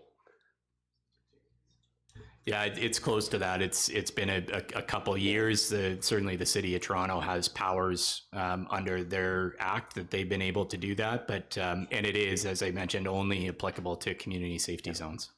Okay. I'm actually just going to, if you want to sit, you don't stand. I just want to take these two questions, and then is that okay? Just so that we're not making people stand. So Councillor Hutchison and Councillor Bard, please. Thank you, Mayor Greenlaw. Through you to Mr. Binns. Lots of commentary with regard to that we're not going to hang our hat on this particular program that you're proposing, and that it would be reviewed. We're continuing to observe. And perhaps you could just elaborate on that a bit for the folks in the chambers here as to what's that going to look like? How are you going to continue to observe, and at what point would you pivot if you found it wasn't being effective? Through you, Mayor Greenlaw, good question, Councillor Hutchison. So we've referenced in the staff report that we would report back through the monthly project tracking report. So that's for the members of the public. That's a report that we provide to council on the current status of projects. We don't know, in terms of if council supported the recommended direction, our next step would be, okay, what does this look like in terms of implementation and timing?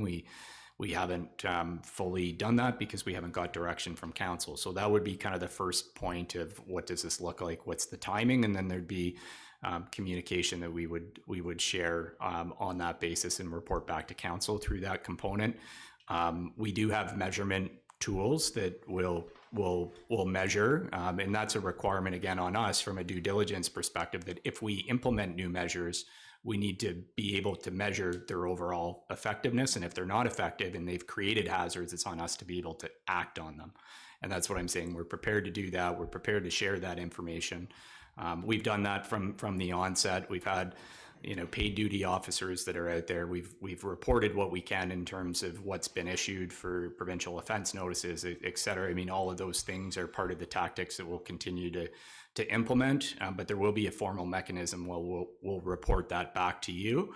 The bigger picture piece, and I think the bigger concern is the longer term implications to volume and the compounding effect of the growth. And as I mentioned, we do have a meeting with the city of Orillia next week. So this is a top priority for us and our planning department to work through, that we've been providing comment to the city of Orillia since 2021.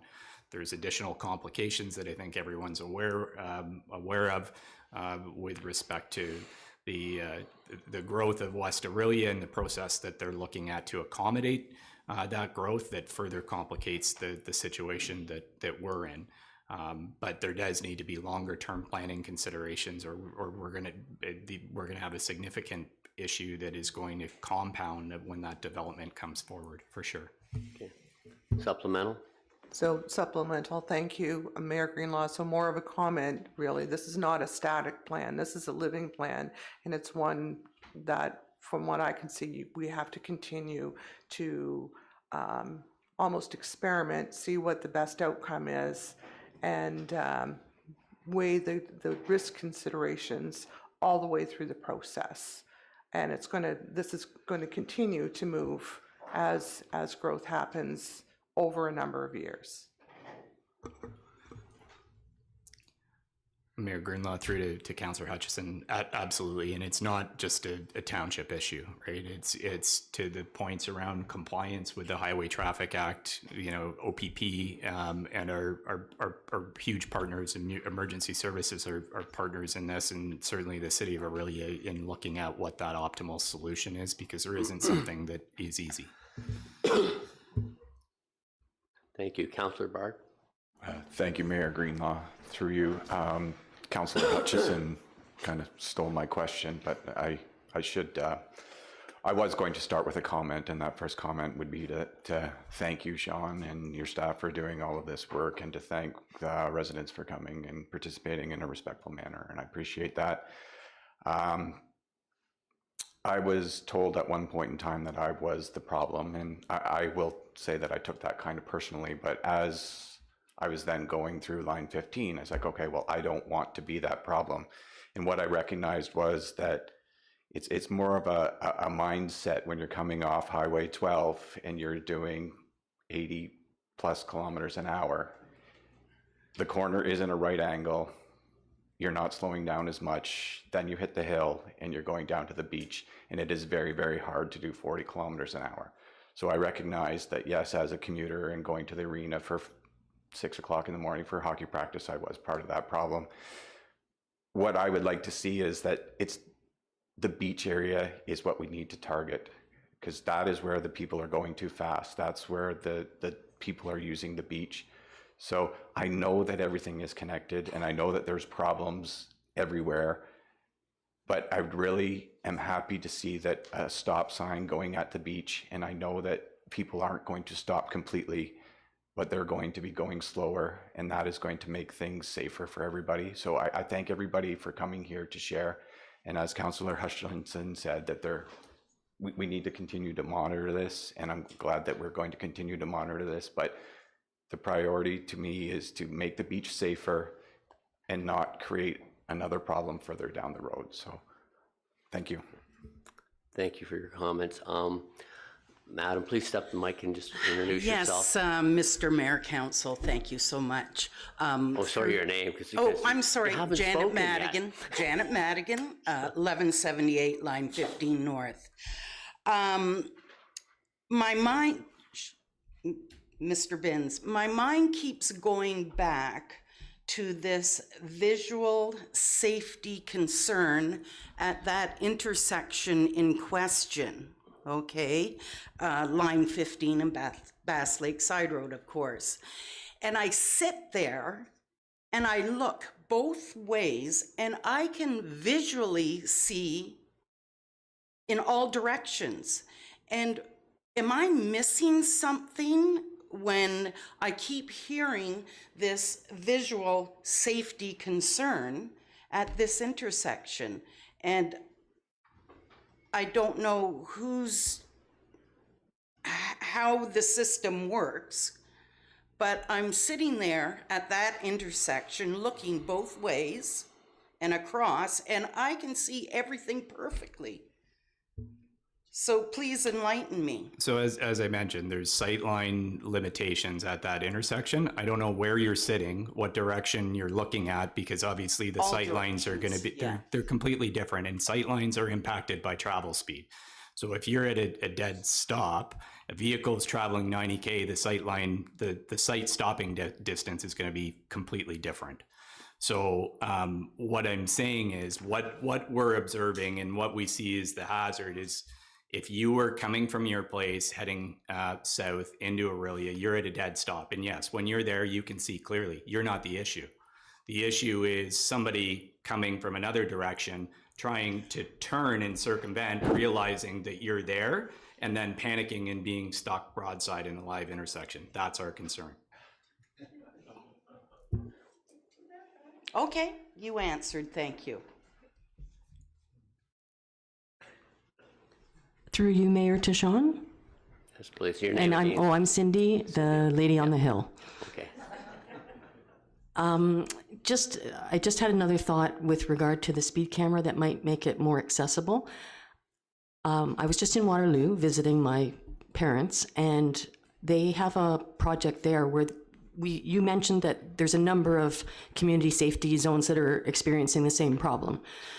They have a couple of speed cameras which they rotate between all these different locations. So sometimes you'll get a ticket, sometimes you won't. But the fear and uncertainty has been enough to correct the behavior. I just thought that might give a broader solution to a lot of problems in the township. Absolutely, and as I said, I think that's something that we're going to look into, and we'll report back on that. Our colleagues in the city of Barrie are looking at implementation this year, Carla, I believe this year. So they do have the court capacity to do that. So that's again the consideration. It's not so much the issue of the acquisition of the cameras, it's more on the processing, because there are companies that we could engage that would come and do it and just take a percentage of the provincial offense notices. But I do think we need to do some more analysis with respect to that, because it's not a be all and end all. There are some limitations and actual fulfillment of the processing of those tickets. Do people actually pay? Given that it is relatively new, to Mayor Greenlaw's point, there would be some empirical evidence there too to be able to support how effective they are, and then we could look at that from a cost benefit perspective. So certainly it's something we're going to take a more in-depth look at for sure. Thank you, Mayor. Thank you, Council, for your time. Thank you, Sean and staff. And I think next time we should confer before the meeting, because we are wearing the same outfit.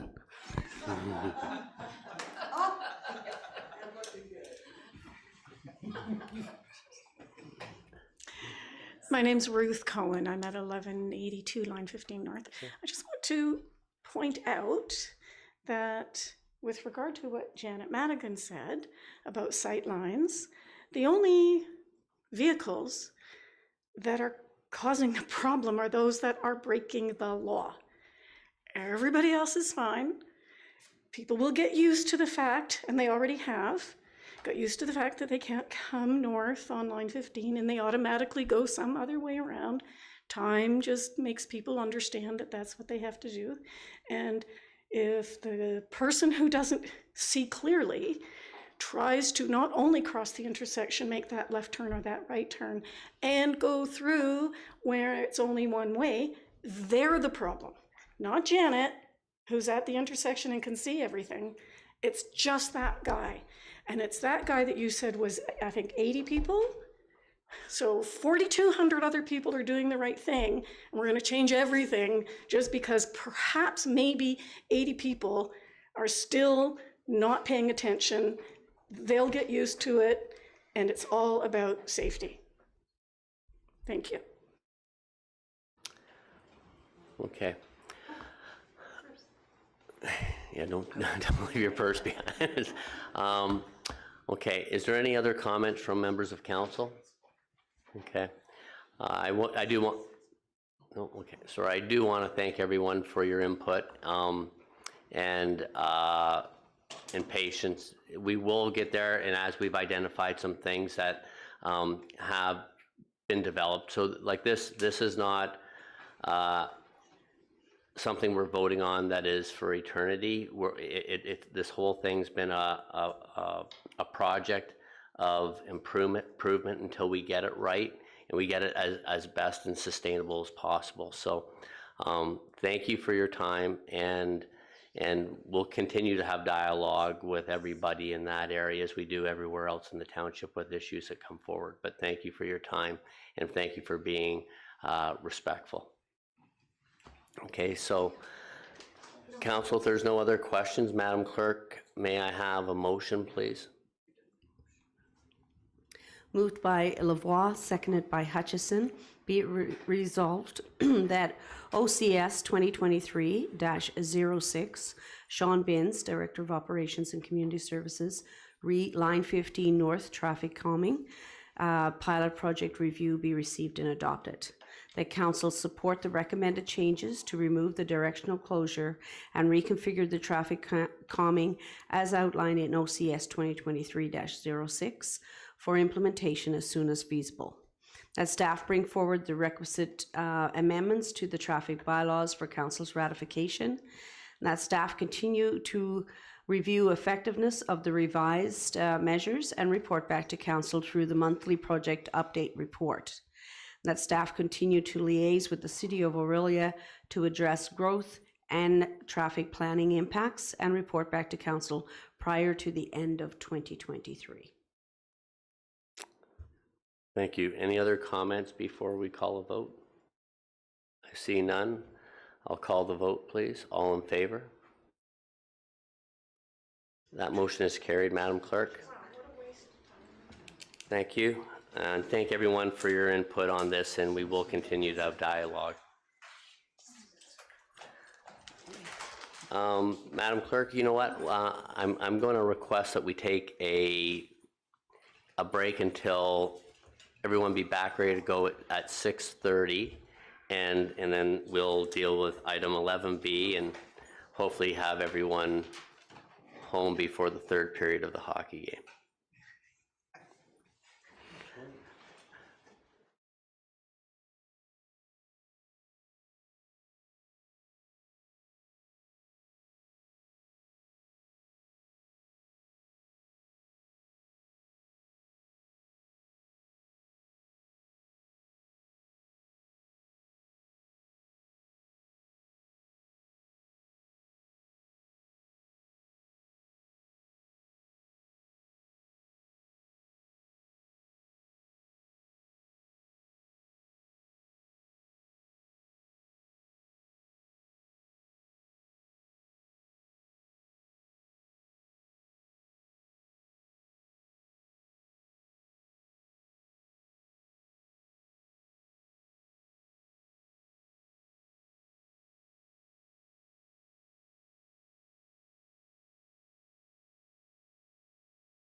IT, if you're listening, please count us in. Mr. Mayor, we are live. We are live.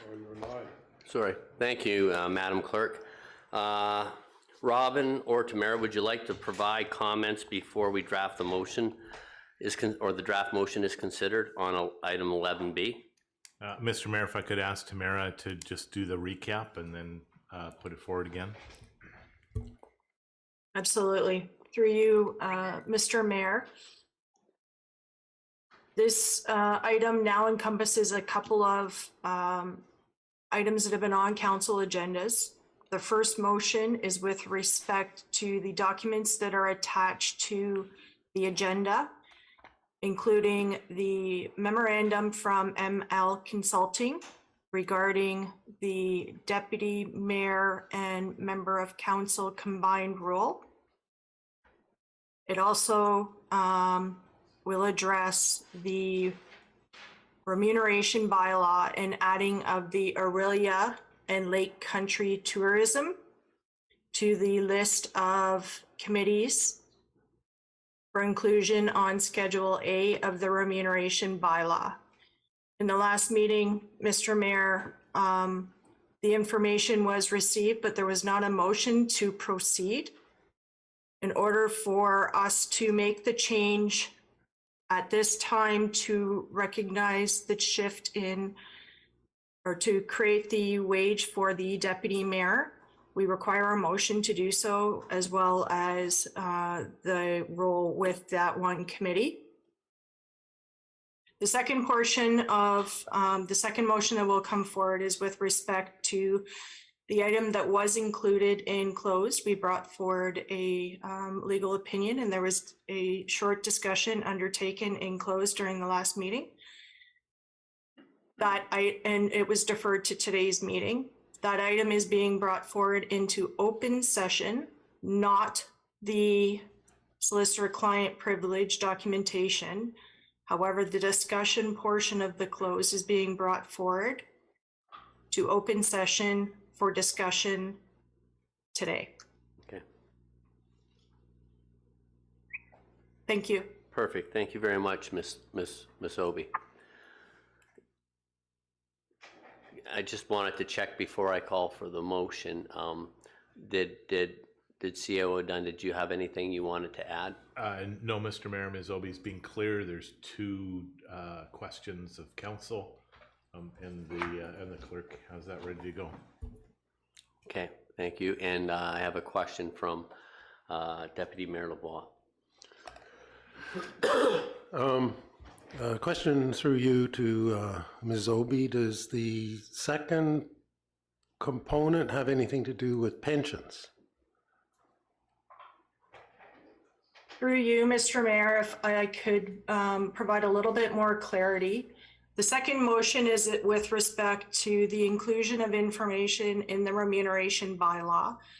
The remuneration bylaw currently does not have a schedule with respect to pension benefits and life insurance that are currently afforded to members of council. The motion that will come forward is a recommendation to include that in the remuneration bylaw, that there will be an additional schedule added that will include those three items. The current benefits that are offered to members of council are the OMERS pension plan, health and dental benefits, as well as life insurance benefits. There will be a schedule added. So the second motion is with respect to the added schedule in the remuneration bylaw. Thank you very much. Might I have a supplemental? Yes, please go ahead. I'm awaiting a integrity commissioner opinion on a matter that relates to the second portion that you just brought up.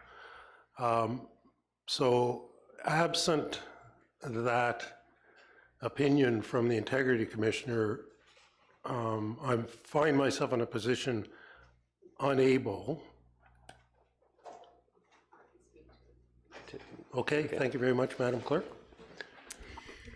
Through you, Mr. Mayor, I have conferred with the Integrity Commissioner on behalf of the members of council as a body to determine conflict. And there are applicable sections of the Conflict of Interest Act that are exceptions to conflict of interest. And those are, they are in section 4H and I, and they pertain to your remuneration, benefits, honorariums, etc. So council would not have a conflict on any of those items that are before them. So just to clarify. And this was done so that each individual member didn't have to go through the Integrity Commissioner to clarify that. I guess my question would be, does that segment, since there's three, would you like that segment deferred to the next meeting to deal with rather than deal with it now, or do you feel you're... As I understand it from the clerk, that's unnecessary. Thank you very much. That is Appreciate correct. that. Through you, Mr. Mayor, that is correct. Okay. Okay, thank you. Fair enough. Okay, so then, Madam Clerk, the motion, please. Moved by Bard, seconded by Clark. Be it resolved that the correspondence dated March 27, 2023 from ML Consulting and presented by Robin Dunn, CAO, and Tamara Obi, Director of Human Resources, re Township of Oro-Medonte Council remuneration be received. That the deputy/ward councillor combined salary in the amount of $37,237.00 be approved effective January 1st, 2023, plus cost of living adjustment. That Aurelia and Lake Country Tourism be added to section 5.4.1 of Schedule A of the remuneration bylaw, and that the Director of Human Resources proceed accordingly.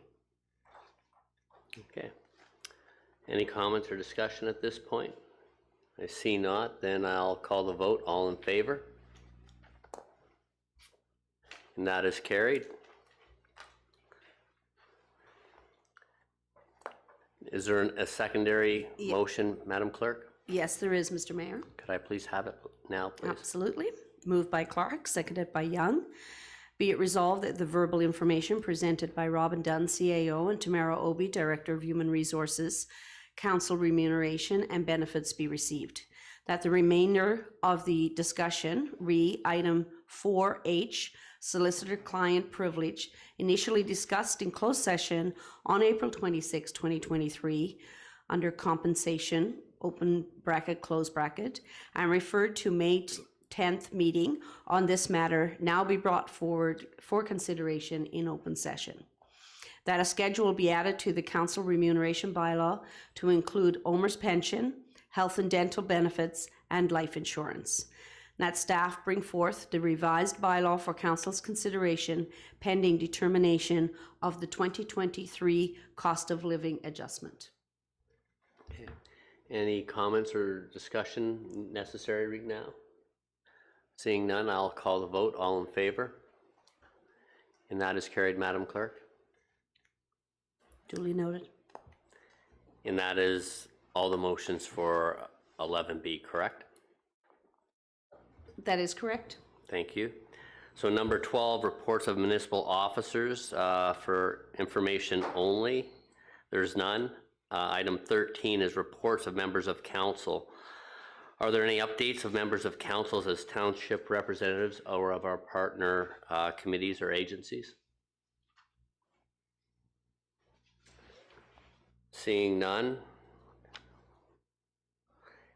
Update from representatives of County of Simcoe Township partners and agencies? None. And now this takes us to 14, to announcements. Does anyone have any announcements at this time they'd like to share? Councillor Hutchinson. Thank you, Mayor Greenlaw. I actually have a number of announcements. Starting with today is McHappy Day at McDonald's, and you can still go to McDonald's and make your contribution to McHappy Day, which helps to support in our area Soldiers Memorial Hospital, RVH, and Ronald McDonald House. And I had the pleasure of learning how to make coffee and serve coffee this morning at McDonald's in the Walmart Plaza in Orillia, and it was really great. SSCA is having a tree planting session this May the 12th. It's Friday morning at 9:30 till noon, or until all the trees are planted, and that's at 5615 Line 5 North. So that tree planting is taking place here in Oro-Medonte, and anybody's welcome to come and assist. I'm delighted to advise that by the end of this week, Oro-Medonte will have 4 AEDs installed in parks within Oro-Medonte. That's Sweetwater Park at Sugarbush, Danny McHugh Park, Bayview Memorial, and Shellswell Park. And there's some ongoing fundraising still happening. I know in Shanty Bay they're looking to place 2 AEDs, and I do believe there's some movement forward in the Moonstone area as well. There's interest for an AED there. So unbelievable momentum happening in Oro-Medonte, and I really have to thank the community and business sponsors and the volunteers who have driven the fundraising campaigns to make these placements a reality. Collectively, we're helping to make Oro-Medonte cardiac safe, and ribbon cuttings announcements will happen in the near future. And then my last announcement is with regard to Mission Amanda. So Amanda Kelsall was a resident of Oro-Medonte. Her parents still live here in Ward 1 in Horseshoe Valley. She was a medical student at the University of Ottawa who was tragically killed in an auto accident in 2014. Her friends and family have really focused their grief on creating a legacy of giving in the spirit of Amanda. And each year, a giving campaign called Smiles for Amanda takes place with a specific focus on giving each year. So this year's Mission Amanda focus is to raise funds in support of our first responders with a 24/7 peer support program called Boots on the Ground. And so Amanda's family and friends have arranged Boots on Pedals, and it's a cycling event that will take place on May the 13th in Orillia to raise funds for Boots on the Ground. And you can visit the website of Mission Amanda at missionamanda.kelsall, that's KELSALL.ca to participate or donate. So it's a really amazing cause, and they are a delightful family. That's it. Thank you very much. My mic was off, my apologies. Thank you very much for those announcements. And I guess to add on the AED, I believe this will take us to 16 AED stations placed within the township, which is amazing. And I know Councillor Clark and Councillor Young are working to strum up support in their areas, and we'll all chip in. It shows how community comes together to make everything safer. So congratulations to all the sponsors and the people that have spent many hours drumming up the support. Okay, so consent agenda. Is there anything on the consent agenda that anyone would like to have hold for individual discussion? Seeing none, then Madam Clerk, may I have a motion for the consent agenda, please? Moved by Hutchison, seconded by Young. Be it resolved that the staff recommendations with respect to the items listed under consent agenda correspondence be adopted as printed. I'm sorry. Okay, thank you. All in favor? That is carried, Madam Clerk. Thank you. And may we have a motion for the 2 bylaws, please? Moved by Young, seconded by Lavoie. Be it resolved that bylaw number 2023-032 A bylaw to amend bylaw number 2023-009, being a bylaw to appoint municipal law enforcement officers, provincial offences officers appointment bylaw. Be read a first, second, and third time, passed, being engrossed by the clerk, signed and sealed by the mayor. Thank you. Any comments? Seeing none, all in favor? That is carried, Madam Clerk. And could we have the bylaw 8 for 18B, please? Moved by Clark, seconded by Young. Be it resolved that bylaw number 2023-033, being a bylaw to authorize the sale of surplus land described as Part Lot 21, Con 5, Oro, as in Oro 14028, except Oro 18577, 2299 Highway 11 North, now in the township of Oro-Medonte, county of Simcoe. Mr. Mayor, there are two options here. So to be approved, to be deferred, or respectfully denied. Okay, I'll open the floor at this point for any comments on this matter. Deputy Mayor Lavoie. Yes, thank you very much, Mr. Mayor. My feeling on this property is that it has more value than what we're being offered. It is appraised at a higher value, and that it might at some future time be useful to us. So so with those comments, I'm not in support of its sale. Okay, so you're asking for it to be declined. I'm asking for it to be respectfully declined, indeed. Okay. And Councillor Clark. Thank you, Mr. Mayor. Through you to the floor. I would like to second Deputy Mayor Lavoie's comments. I think there's an opportunity for us as a council to review this proposal and understand the true value of the land. So I support Deputy Mayor Lavoie's suggestion to defeat the motion. Okay. Councillor Young. I'm in agreement with Councillor Clark and Deputy Mayor Lavoie. I don't see any real urgent need to sell the property at this time, and as such, I will not be in support of the sale of the property. Okay. Thank you. Any other comments at this time? Seeing none. So, Madam Clerk, I think the Councillor Lavoie would like to move that it's to decline, and it's seconded by Councillor Clark. To be respectfully denied? Correct. Okay. Okay, so I won't make you read the motion again. So what's on the floor is for it to be declined, so I'll call the vote now. All in favor?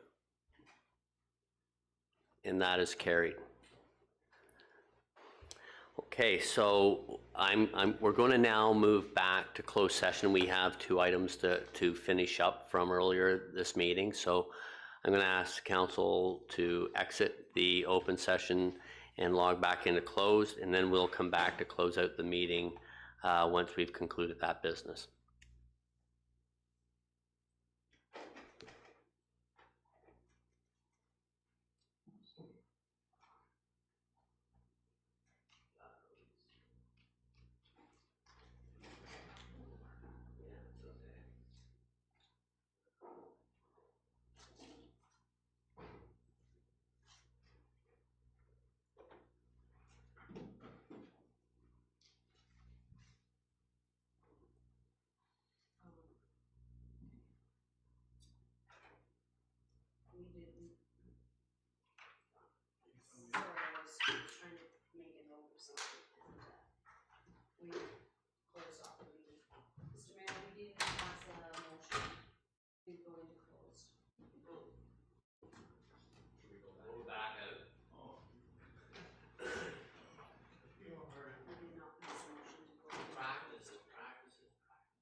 Mr. Mayor, we're live. Thank you, Madam Clerk. May we have a motion to rise from close, please?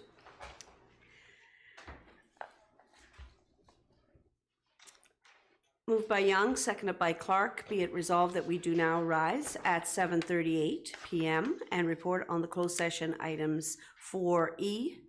Robin Dunn, CAO, Derek Whitlib, Director of Development Services, Solicitor Client Privilege Litigation Affecting the Municipality, Short-Term Rentals. F, Robin Dunn, CAO, a position plan, procedure, criteria, or instruction to be applied to any negotiations related to the municipality, intermunicipal relationships. All in favor? That is carried. Madam Clerk, may I have a motion for item 4F, please?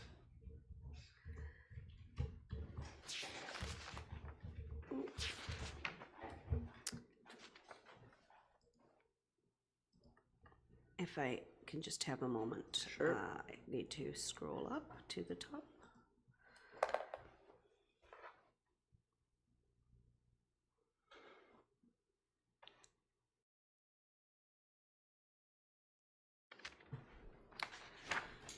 For E, move. Oh, it's F. Is it F? 4F, please. E and F. E first, sorry, please. Moved by Young, seconded by Bard. Be it resolved that confidential memorandum correspondence dated May 3rd, 2023 for Meriden Bearless LLP and presented by Robin Dunn, CAO, Chris Williams, and Megan Barrett, Meriden Bearless LLP, Solicitor Client Privilege, litigation affecting the municipality, short-term rentals be received. That staff and legal counsel proceed as directed by council. Any questions, comments? Seeing none, all in favor? That is carried, Madam Clerk. And now 4F, please. Moved by Lavoie, seconded by Hutchison. Be it resolved that the confidential verbal information presented by Robin Dunn, CAO, RIA position plan, procedure, criteria, or instruction to be applied to any negotiations related to the municipality, intermunicipal relationships be received. All in favor? That is carried. Madam Clerk, and may we have the confirmation bylaw, please? Moved by Clark, seconded by Young. Be it resolved that bylaw number 2023-034, being a bylaw to confirm the proceedings of the council meeting held on Wednesday, May 10th, 2023, be read a first, second, and third time, passed, be engrossed by the clerk, signed and sealed by the mayor. All in favor? That's carried. And a motion to adjourn, Madam Clerk. Moved by Lavoie, seconded by Hutchison. Be it resolved that we do now adjourn at 7:41 p.m. All in favor? And that is carried. Thank you very much, everyone, tonight, and thank you for all the constituents that showed up to partake in tonight's discussion. I think it was very productive, and wish both Canadian teams good luck tonight. Take care.